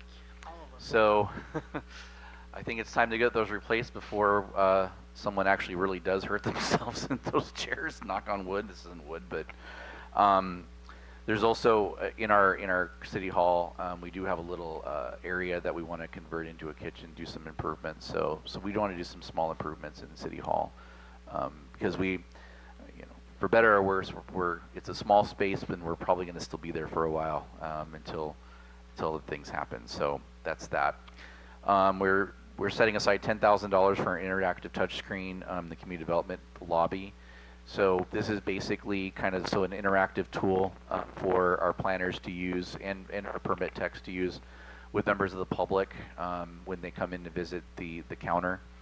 And it also prevents us from needing to update our zoning map whenever there's a change that's made. We can automatically display it up there. Originally, we were just looking at just doing a large TV, but I said, well, let's make it touchscreen because there might be other things to do. You can write on it, things like that. So you could bring, for example, you can bring plans up on it and write on plans and things like that. There's just more that they could do productivity-wise. I think it enhances our customer service in that area. This is an item, the $50,000 is an item that was related to something that was on consent in the last council meeting, related to the upgrade of our accounting software. Accounting software that we're on currently is very, very old. It probably goes back to at least 2003, right? And so it's actually being mothballed and put out of service by Tyler Technologies. And so this $50,000 would cover the cost of bringing someone in to assist with keeping basically things going while we learn the new software. So typically when you bring a new software platform in, the way you do it is you get it all configured and set up, and then you run it in parallel, and that serves two purposes. You can, number one, train on the new software, and you can work out bugs at the same time and making sure that everything's running smoothly before you actually turn it on and go live. But at the same time, you still have to maintain transactions in the old system to maintain the integrity of the records. So typically the way you do that is you bring in supplemental staff to record the transactions in the old system so that our city staff can work on the new system, get acclimated with it, and so that they're very, very familiar with it and experts on it by the time we go live with it. So there's usually some overlap. Depending on the complexity of the system, it can be a few months up to 6 months. I've seen as much as a year. That usually happens on human resources and payroll side, but we're not doing that. We outsource for our payroll, and we're going to continue to do that into the foreseeable future. So it'll basically be things that focus on financials, purchasing, accounts receivable, accounts payable, things like that. $39,600 for various computers and servers, just to make sure that our technology is up to date. As you know, the service life on technology can be pretty short, and the amount of the support lifetime for machines can be pretty short. So we have to make sure that things are in service and can be updated. So some softwares go out of date and they won't be updated. So that's there's cybersecurity issues when you get out of date and you can't update a computer anymore. So that's what that's for. And then $50,000. I think we've had some more examples today of why this is needed. This is kind of a ballpark figure at this point. I have engaged a consultant that specializes in designing these type of systems that's going to help identify what the city needs, help us write an RFP, and then evaluate those RFPs or those proposals from various AV firms that do this kind of work. We probably still are going to go with a wireless solution. There is one that I've eyeballed that the technology is a little more expensive, but it's something that also lasts us for a long time, and it works through IP networks versus kind of the analog networks that we're using now. So they're much less susceptible to interference, and they're more secure. So that's kind of how I came up with that figure, is based on going with that type of technology.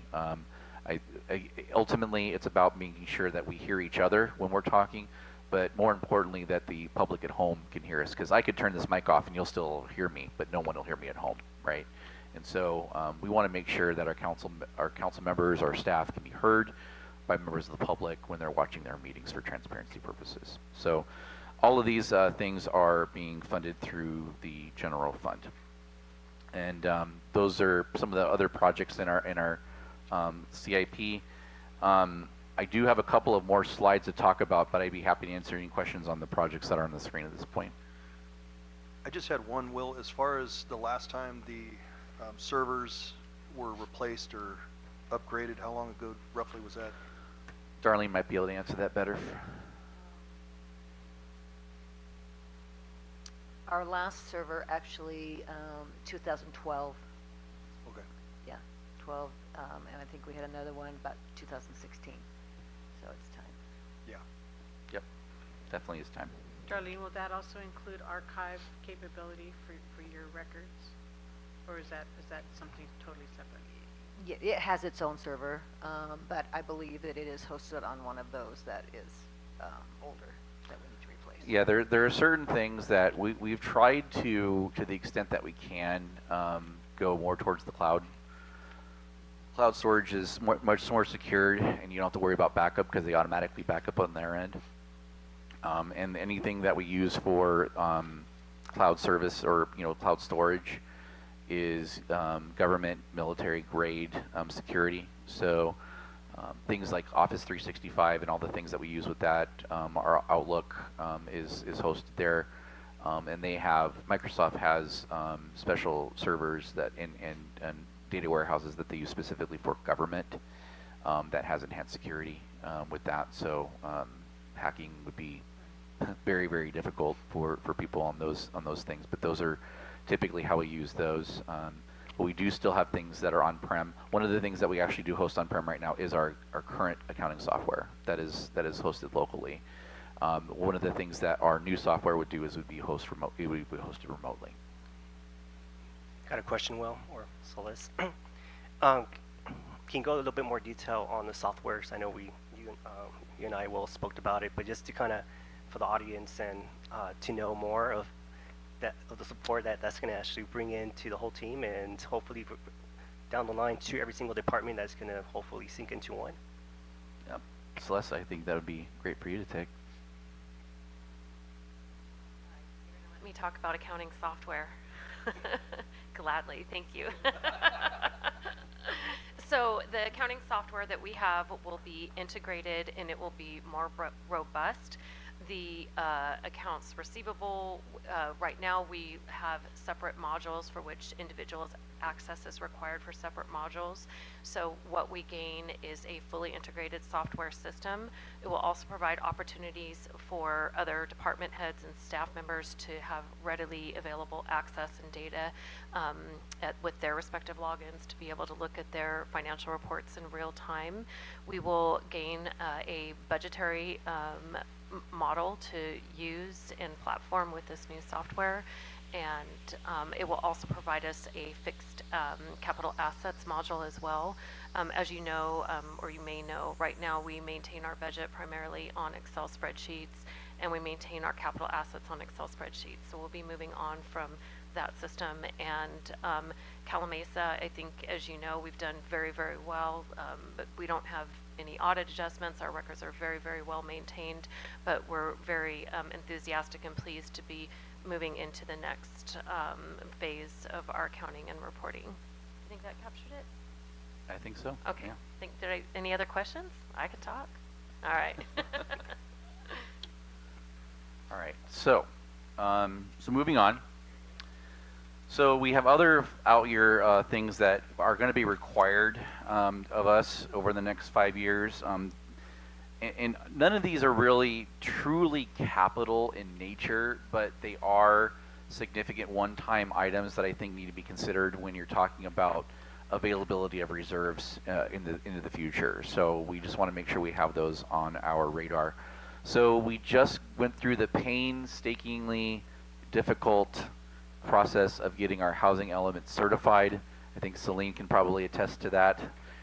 Kelly can too if she's watching at home. She probably is, knowing Kelly, but hopefully not. But we're gonna be right among that. We're gonna be right in that season again. Based on what we experienced this last time, we need to get a head start on that. So the current housing element goes, I think, through 2029 or 2028. Is it 29?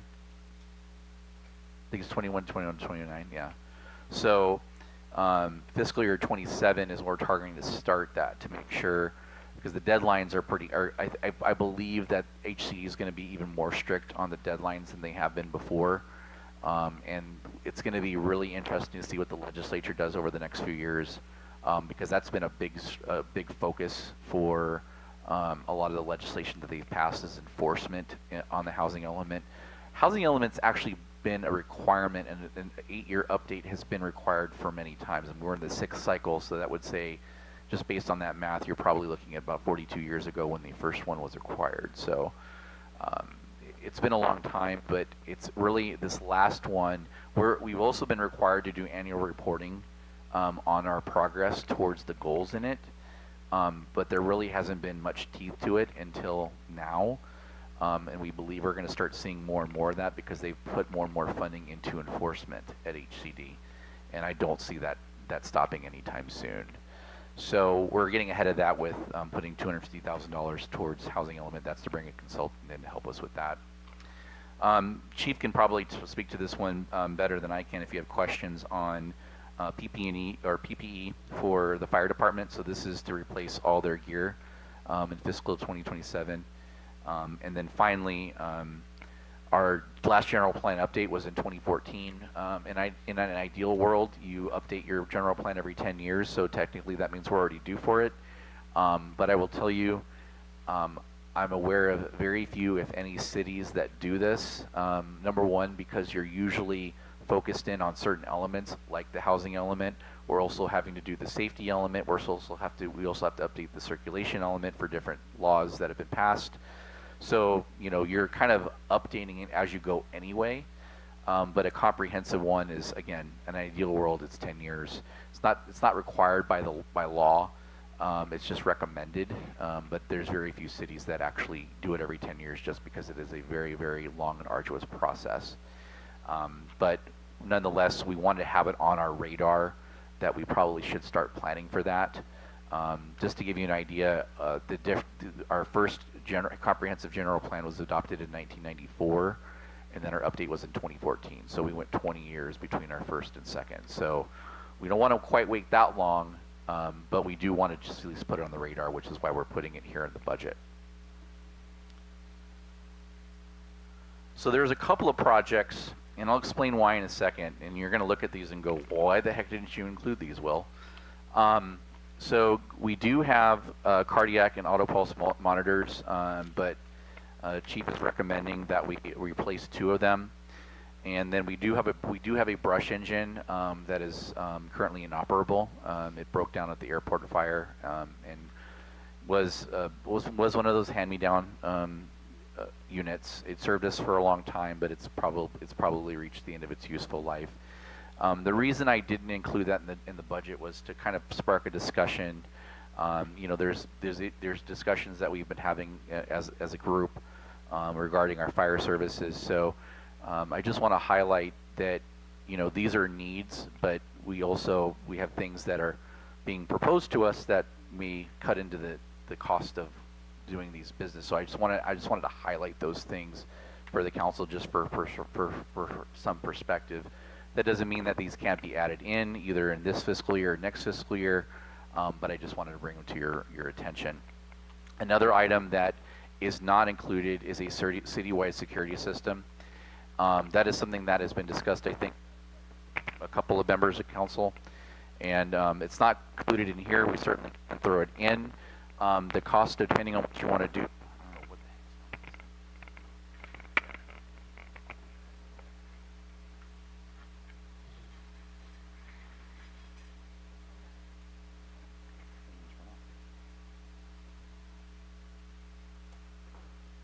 Thank you.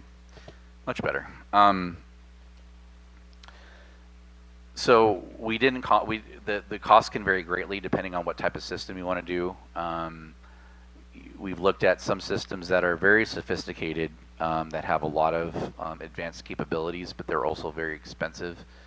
We tried to get them to come down to a kind of a lower cost, and it was still over $100,000 to do just our 4th Street Park. So that wasn't including Summerwind, that wasn't including the expansion of the park, that wasn't including City Hall, that wasn't including Creekside Park. And so if we go in that direction, we want to do it in one, we want to have a unified system that works for everything.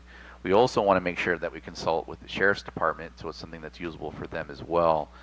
We do have our flock cameras that are tied into the Sheriff's Department that have been very helpful on things. We do have 8 of those around the city. But those are things that we're looking at. We did not include in the budget this time. That again, that doesn't mean we can't add them. But I do want to send a little bit of caution on that. And so the reason I'm kind of setting this up is because when we go to the next slide, I'm going to have Celeste kind of go through this slide. And this is estimates on our general fund reserve. So again, these are things that are being funded currently through general fund reserves if they were to come to forward. That doesn't mean we can't find maybe alternative funding sources like a grant or something like that, some kind of safety grant that might be able to pay for those things. That's something we certainly can explore. The council could say, well, that's something we'd like to include if there's a grant attached to it. So that's something to consider as well. But before we have that conversation on those projects, I want to go through this. I want to have Celeste go through this slide. There's a lot here. So, but I just want to give you an idea of where we are with our general fund, with all of the things that we've programmed in the budget. And then that can kind of lead into a discussion about projects that aren't included, other projects that maybe the council wants us to consider, things like that. So Celeste, I'm going to have you explain this first. Thank you. So Will and I debated as to where this slide should go, and what we wanted to do is we really wanted the mayor and city council, members of our public, to really receive and hear all of the information that our staff shared and all of the compelling reasons and everything that we need to maintain this city. And we didn't want that to be blurred with, well, how much do we have? And we just wanted you to receive the information. So Will and I both came to the conclusion, well, let's have everybody take this information in, and then we can talk about the numbers and what we have available.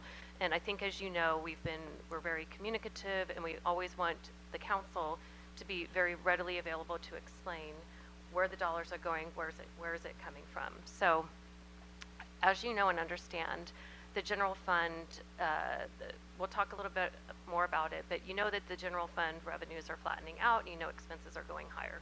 You know this. We'll get into a little bit more details on the operations side. So truly, when we are funding capital improvements, it is through our reserve, which is a very healthy reserve. So, and I think you'll remember back just a few years ago, the city was #1 in the state for fiscal health.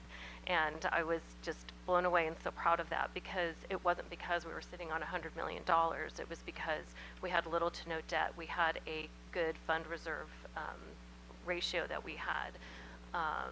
We had a good revenue trend. This was going back in the years, 19, 20, 21, when we had a lot of growth happening. So, but cities always move through cycles and so forth. So we're looking at one of the elements with respect to our reserves, which is really important to have and maintain adequate reserves. So I'm going to walk through where we're at and what it looks like if we were to take in all of these ideas and suggestions that have been recommended. So we're expecting to start July 1, 2025 with $7.4 million.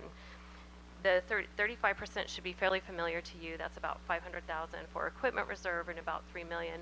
I don't want to go too much detail into that. I spoke pretty deeply about it at the mid-year budget, where we talked about how 35% is a high reserve ratio, but when you're dealing with lower dollars, you need it to be a little bit on the higher side. We have parks and trail reserves that have been funded, and then we also have $275,000 that has to be set aside for mobile home park. So it leaves us a net unreserved fund balance of about $3.5 million. So with the proposed fiscal year 25-26 capital expenditures, we have about $591,000. This is the vehicle that you heard about, the irrigation sense program. I think we had 3 vehicles there actually. The irrigation sense program, the funding for the financial consultant, et cetera. I'm not going to go through everything that you've heard, but it's most of the general fund expenditures that were not related to the projects that Mike talked about. So then we have future one-time expenditures, which are quite significant. I mean, this is $750,000, and as you know, It is our responsibility and everyone's responsibility not just to look in the immediate term. We do need to look in the immediate term next year, but we don't want to be caught flat-footed with respect to years 2, 3, 4, and 5 and outgoing years. And we know these are coming. We cannot get away from these expenditures. We're going to have to spend $750,000 roughly. It's an estimate, of course, but And that's based on this slide. This is where that 750 came from. all right. Thank you. Then we have estimates for vehicles and IT. So just being also responsible. We have about we have an analysis on our vehicles. If we were to replace every vehicle in this city, it would cost about $7.7 million. So it's our responsibility, and we have to tier that out and to plan for it, so we don't have these issues where we have 2005 vehicles we're trying to replace, 2011 vehicles. So we're doing some prospective analysis for that. Okay, we need to be setting aside money every single year because vehicles are always going to need to be replaced. And I think you can see and know that we are not a city that says we're just going to replace our vehicles every 5 years, as evidenced by what's been requested. We keep our vehicles, we maintain them well, we take care of them, we're even getting requested a structure to help support. So we're doing what we can, so we're trying to fund that. But to reasonably fund that, that comes at a cost, which comes from our general fund reserves. So the collective, and this goes for IT, it goes for when we replace computers, it's always on a rotating basis. So we replace 10 computers one year, 10 computers another year, and so forth. So that's about $1 million, another very significant dollar amount.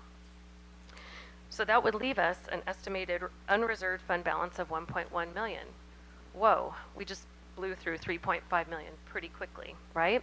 So then we have the projects that are not included in the CIP budget, which are reasonable projects. These are not, nobody has sat here and asked for a Taj Mahal to be built. We're asking for auto pulse, a brush engine that needs to be replaced. But with Calamasa, we always have to be responsible and think in terms of not just what do we need, but what can we sustain, what can we support.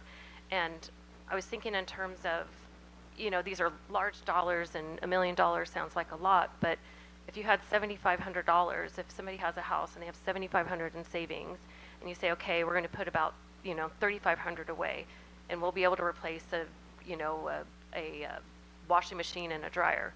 But if the balance gets brought down and you don't have anything in savings, and say your air conditioner goes out, well, then you're in trouble, right? Because you no longer have the extra cushion, and you have to go out and get a loan and borrow the money. So we just really wanted to be very communicative with you about the decisions that you're going to make. It's not up for staff. We can only make recommendations. It's ultimately your decision.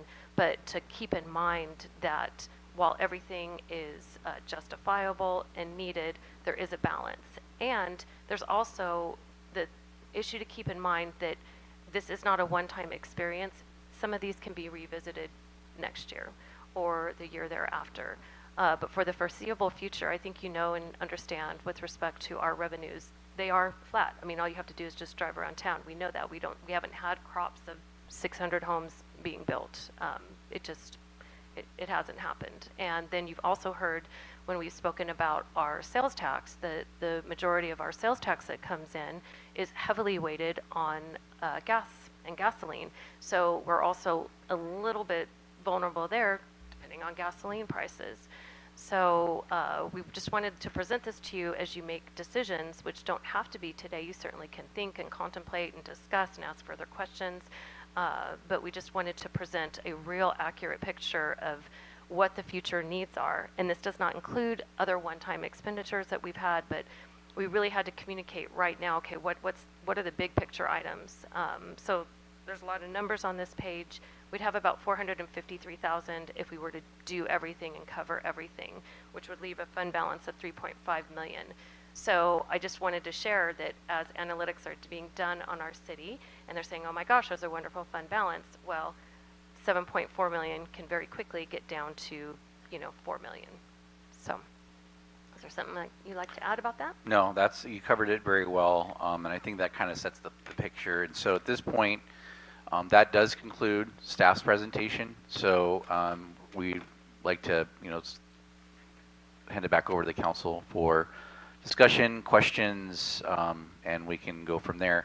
Remember, this, the next step is, obviously we take feedback from, whatever we get today, crunch the numbers. If there's things that the council is requesting, we can bring those back to the next workshop. The next workshop is designed to focus on operations, so we'll focus on that. It's probably a little premature to answer operational questions at this point because we're still crunching the numbers. But we can do kind of an update on the capital part if there's any feedback here and to see what that does to the numbers. And then ultimately, we take the final budget for adoption in June based on the cumulative feedback that we get from the council. So that concludes my presentation. Back to you, Mayor. Thank you. Okay, Eric, do you want to start with your comments? Well, I'd first like to say thank you to all of you that contributed to this and gave us this information. It is a lot to take in, and there's a lot of questions that I may have after today. But as far as the way it was presented and the information that was given to us, I think you guys did a stellar job. And so I think for my own self, I just have to reflect a little bit on some of this and wonder, how necessary is this piece of equipment or structure or whatever the case may be. But overall, I think the job was well done. Yeah, and we can still, I meet with all of you, pretty regularly one-on-one. So if you have questions that you want to ask me, we can look into. We can certainly then bring those back for further discussion at the next workshop. So yeah, we can do that as we go. Yeah. Thank you. Well, do we have the dates for the approximate dates for the next workshop? Yes, we do. It is, I believe, May 20th. No. Thank you. May 19th. It'll precede the regular council meeting that day. It's a little bit more challenging because obviously we have to have some time from the workshop to final adoption to be able to integrate different things and finalize the numbers before we present it in a final budget document. So we don't want to do it any later than that. If we do it the week before, it conflicts with Planning Commission. Week after is Memorial Day, so it's a holiday, so that's probably the only time for us to meet. So it's going to be 3 o'clock on the 19th, and then the regular council meeting will follow that at 6 p.m. Richard? I actually do have some follow-up questions. That we're talking about budget and stuff, and we're in a very tough situation on hopefully not going into negative in our deficit, but based on the information provided on the planning department with Mike, with all the plans moving forward, because our priority is the infrastructure within our city, and just to hopefully bring in more businesses in the future, because once the infrastructure is in, we attract more businesses within our city, which brings in revenue. Would that affect anything within this timeline of the reserves, or is it already kind of calculated without adding any additional things? Do you want to take that? So I'd like to first start by saying we do not have a deficit. The city has a structural surplus. We've taken great care to make sure that our ongoing revenue covers our ongoing expenditures. If the city council is so inclined, we do spend money from our reserves, but that does not, we do not have a structural deficit. So we're very, very careful to make sure we're not presenting that to you. We do our best, and we haven't thus far. So with respect to potential growth, part of continuing with the longstanding trend with your predecessors and our predecessors, we do not build into any of these numbers anticipated development, because we've seen how it goes. I think, what is it that you say, unless you see wood sticks Yeah, going I'm now at the point where unless I see something going vertical, I don't believe it until that's actually being built. The reality with development is, you look at the development we have slated on our books, right? You go back to where you live in Summerwinds, the first phase of, originally that plan spanned all the way from down where Summerwind currently is, phase 1, all the way up to the county line. That was all one project. That was approved in 1988. And so from the original plan to now, you're talking about almost 40 years. We have 600 homes to show for it. So that's kind of just gives you a flavor of why we have some skepticism when it comes to that kind of thing.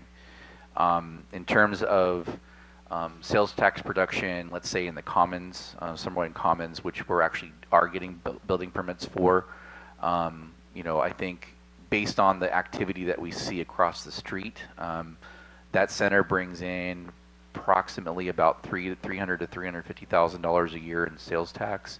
I would anticipate that the commons would probably do about half of that, based on its size and the businesses that we're seeing to go in there. But that is not included in these numbers.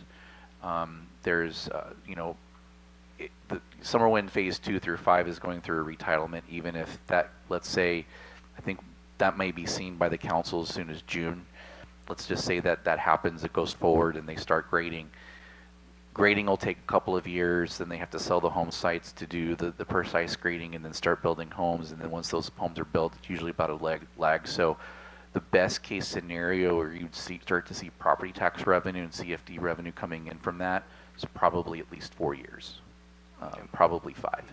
So to answer your question about this horizon, it's very doubtful that we'll see much of that growth in these next 5-year numbers. Those are probably going to be beyond that. Beyond that, okay. And then basically going, those numbers getting flatlined.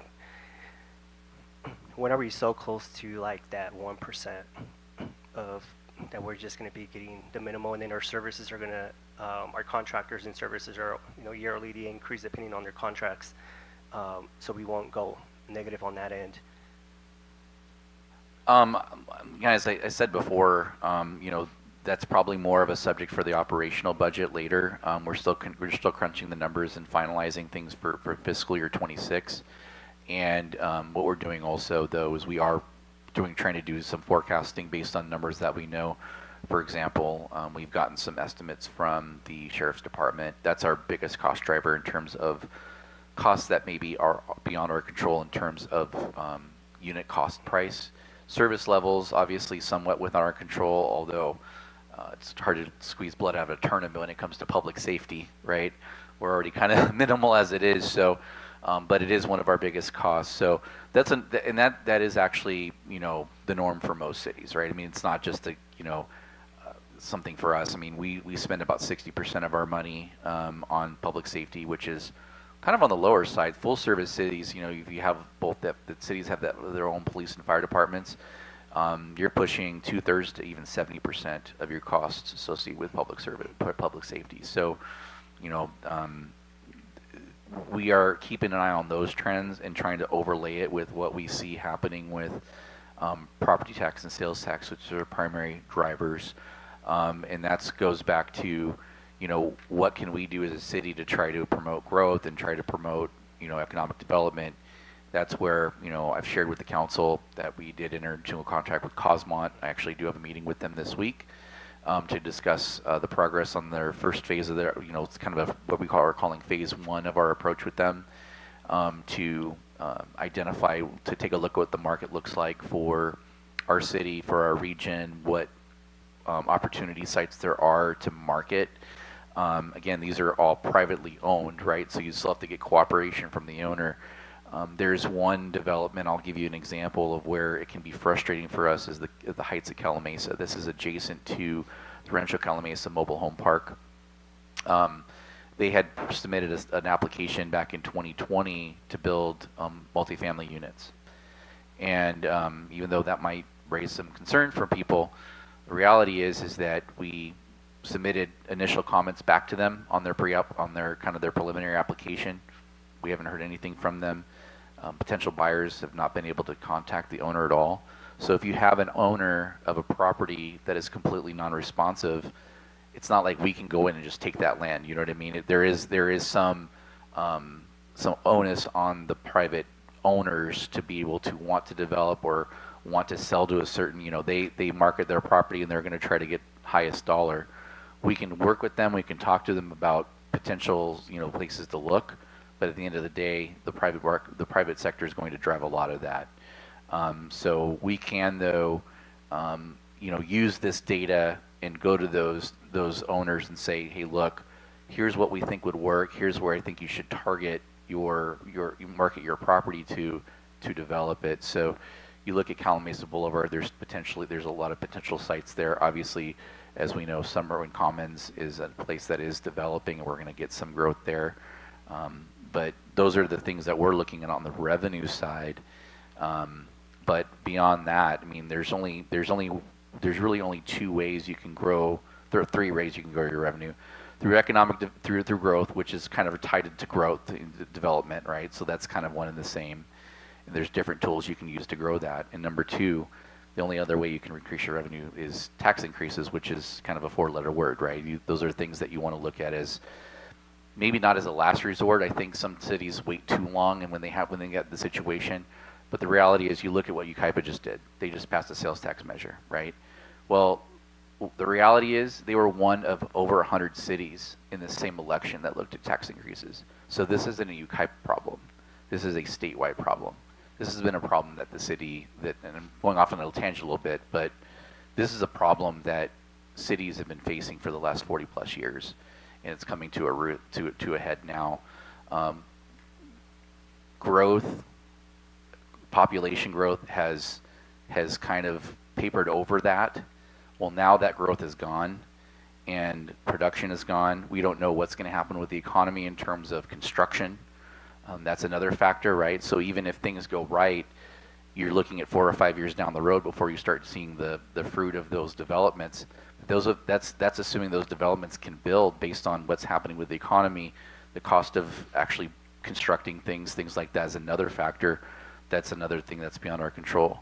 So, looking at our service models and looking how we provide services, it's going to be really important that during our next conversation, and this is something I encourage the council to think about, is really study our current budget, because a lot of it's probably going to look a lot the same, right? There's not going to be a lot of growth there.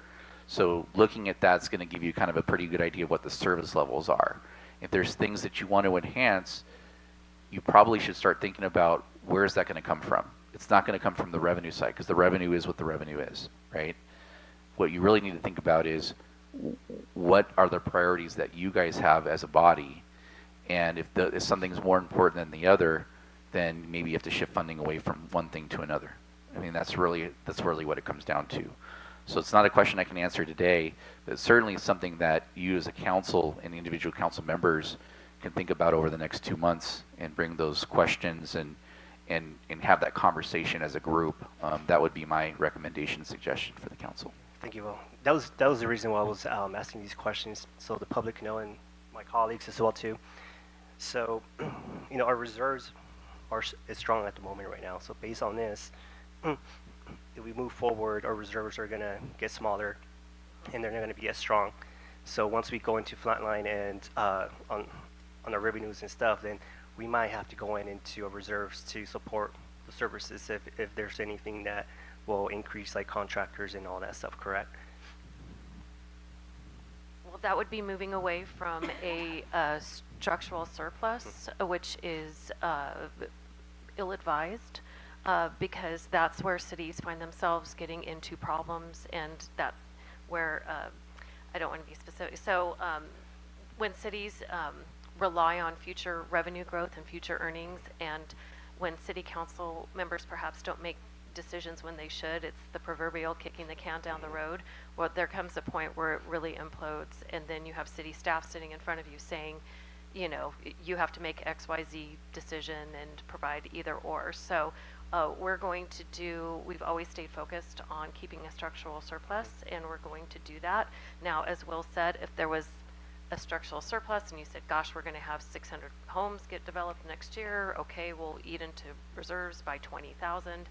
These are small numbers, but it would be inadvisable to take that path and approach. I would say live within your means, just as we do with our homes, and as good sound financial decision is to live within your means, and that's certainly what we've attempted to do. And it would certainly, I know that Will and I are very aligned on that as far as recommendations. Yeah, and I'll add to that. I think that this is something that I think that you were suggesting, or that we've done as a council here, but I've seen it in other cities where there's a push to do certain things because I want to, I ran on public safety, and so I'm going to enhance public safety. I'm going to increase the number of cops. I'm going to do this, that, and the other. And not that those aren't noble things, right? But what ends up happening a lot of times is they look at the current year we're in. They go, okay, I have a surplus. I can spend money on that now. And thinking that's it. Well, if I increase my cost by $200,000 this year, well, for ongoing, that means I've also increased my costs for $200,000 next year, maybe actually $205,000 next year, $212,000 the year after. So, because a lot of times what happens is once you add that, there's also a incremental increase, right? And so sometimes there's not an understanding that, generally speaking, based on our tax structure in the state and how funds flow, and there's caps, there's kind of arbitrary caps put on certain types of revenues that's independent of what the cost of doing business is, right? So the sheriff's department increases by 5%, let's say, or 7%. That's irrespective of the fact that there's a Prop 13 caps growth to 2%. So whether your costs go up by 2% or by 10%, your revenue only goes up by 2%. So in the future, those costs could accelerate faster than your level of revenue. Where you see the bumps usually is from the development, but once that development stops, it flattens out again. So if you looked at a long-term trend of our city, you would be able to spot out exactly when growth happened. You'd be able to easily tell visually based on where those bars go, because they'll be like this, then you'll see a bump, then they'll go like this, and you'll kind of see this pattern. And that's really the case of any growing city.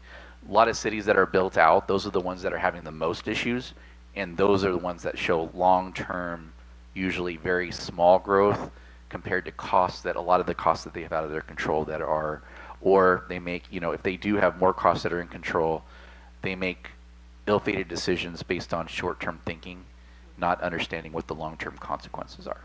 So for what it's worth, again, it's policy direction, something that you won't hear us recommend, but it's up to me to make sure that you guys have the information that you need to make decisions. Ultimately, it is your decisions to make. This is your city, and we will implement the changes that you would make. But our job is to make sure that we advise you of all of the pros and cons of the decisions that are before you, so you can make the best decisions possible. Thanks, Will. Yeah, definitely don't want to hit those reserves so we don't have to kind of make those those wise choices, because with that happening, I think more of 5-10 years from now of what's going to come and what can affect the city or the work-wise of layouts and stuff like that, which we're trying to prevent that from happening. And on the other note, with any suggestions from the team here, what can wait, and what you guys need right now at the moment based on numbers and stuff, because it's very important to I know the software is one of the biggest things that will definitely support the team, but there's definitely other stuff that we can definitely wait until revenue comes in.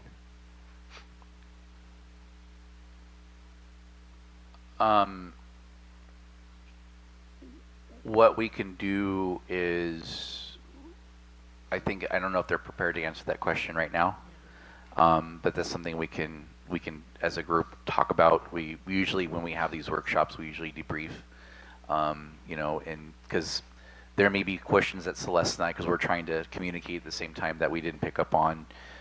So why don't we have that discussion internally, and that's certainly something that we can discuss at the next workshop, or even maybe individually before that. Okay. Yeah, that definitely. I don't know about my colleagues, but that's how I operate, just to make those final decisions on what certain departments can move forward and things that they decide to wait, and then from there we can just kind of narrow it down to what's more important, and from there. All right. Thank you. Thank you. I think what's really important as well is our government partners are also going through this, and we have to respond to that too. So I think our city's been very good as far as regional partnerships. I think we're looking at how to, we're looking at best practices, we're looking at forming partnerships together and go competitive. So I think we're doing really well in that area too. Our city is in a very favorable way as being responsible and careful in what we do, what we take on. So I think we're in a strong position. We have wish lists. We all have wish lists. I think if you asked each one of us, we'd have a list, but it's not practical at this time considering what the higher government position is. So I think we're doing well. We keep in touch with our legislators and they're working with us, and I think that's a positive thing. It's not like we don't have options. So it's maybe we just can't have everything right now, which is what we would all love to do. So. And there's two things that I'd like to point out. I think that kind of maybe to follow up a little bit on your question, your comment to the team. I think that the team here does a really good job of communicating what their needs are. In places I've worked before, the budget, at least the initial budget discussions, contain a lot of nice to haves. So this team does a really good job of really scrutinizing, looking at their operations and saying, what do we need to have? You know, some of the proposals, especially when it talks to vehicles, there's another side to that, right? There's a savings in repairs and maintenance, for example. And those are the things that we focus on. And, you know, one of the things that we ask ourselves is, okay, what is this capital project going to do? Is it going to cost us money or is it going to save us money? Because there are some capital projects that are going to cost you money. So example, if you want to build a park, you're going to have to maintain it, right? So there's a cost to that, not only the initial cost, but ongoing costs. If you want to buy a vehicle though, and it's replacing an existing vehicle, you're maybe saving money in the long run because you're lowering your maintenance costs because you're buying something newer and you have less costs associated with that. The second thing I would add is, you know, right now we're having a conversation about budget. You're going to have some very difficult decisions ahead of you in the next year when it comes to development. I would advise you to keep in mind these budget discussions when you're doing that, because decisions that you make today are going to have long-lasting impacts on the community. A lot of times we think about the negative, you're always asked to focus on the negative impacts of those decisions. But the positive impacts of those decisions are being able to fund the services that our public wants and needs. So that's something to think about as well. There's always pros and cons to every decision you make, no matter what it is. And I think that sometimes we lose focus of that when we're only looking at the budget once a year. We maybe sometimes lose focus of what the impacts of those decisions could have on these discussions we're having today. So I would just advise you to keep those things in mind and keep this conversation in mind when you have some of those difficult decisions ahead of you in the future. And I'd also like to follow up, and I agree with Will and want to make sure everybody fully understands our staff and their requests, and that they really are very, very disciplined. And I think it's evidenced by Linda's been on the, on the council for several years now. I don't think she's ever heard me stand in front of her and say, hey, we need to replace our vehicle that's from 2005, right? We made it all the way to its absolute breaking point. Same thing, I've never come before you all and said, hey, we have a vehicle with 2011 vehicle with 124,000 miles on it. They did everything they possibly could. They did the repairs that they could. And that's exactly what Will was talking about. When they looked at it, they said, my gosh, we have $24,000 in maintenance costs. This is, I mean, it's a reasonable conclusion to say, yeah, maybe time. And those are the hard dollar costs, right? That's those Right. aren't considering the soft dollar cost of staff time having to deal with it as well, taking away from other work that they can be doing serving the community, right? I mean, it's not the best use of their time is very valuable to our community and what they do, and so it does cost. There is other costs associated with that to the community beyond just those hard dollar costs. So I'm not singling out Public Works. I just spent them as, reference Public Works as, people understand vehicles, right? And even a cover to preserve our equipment. We have elements here. It's, unbelievably hot sometimes. It's unbelievably cold. That's just common sense. It makes sense. Yeah, we should probably have a protective barrier over our equipment and trailers. So I don't want for the council to think, my gosh, we should never spend from reserves. It's just, please do so cautiously, keeping in mind the prospective analysis and that a year or two from now, there might be other things that need to be replaced as well. Okay? I would just like to thank the staff. I think they've put a lot of time and they've done their due diligence. I mean, they've clearly painted an accurate picture of where we stand today, and it's really helpful for us to look to see, you know, we are going to have to make hard decisions, and but we have, you know, good data to follow provided by your staff. So thank you, Will, for you and your team. You've done a great job, and we look forward to working together to keep the city in as good a shape as possible. And I think we're there. It's just we can't have everything we want right now. So thank you for all that. Thank you. Okay. So at this point, what is our next step? I guess at this point, if there's no other discussion, we'll move to the regular council meeting of April 7th at 6 p.m. Thank you very much.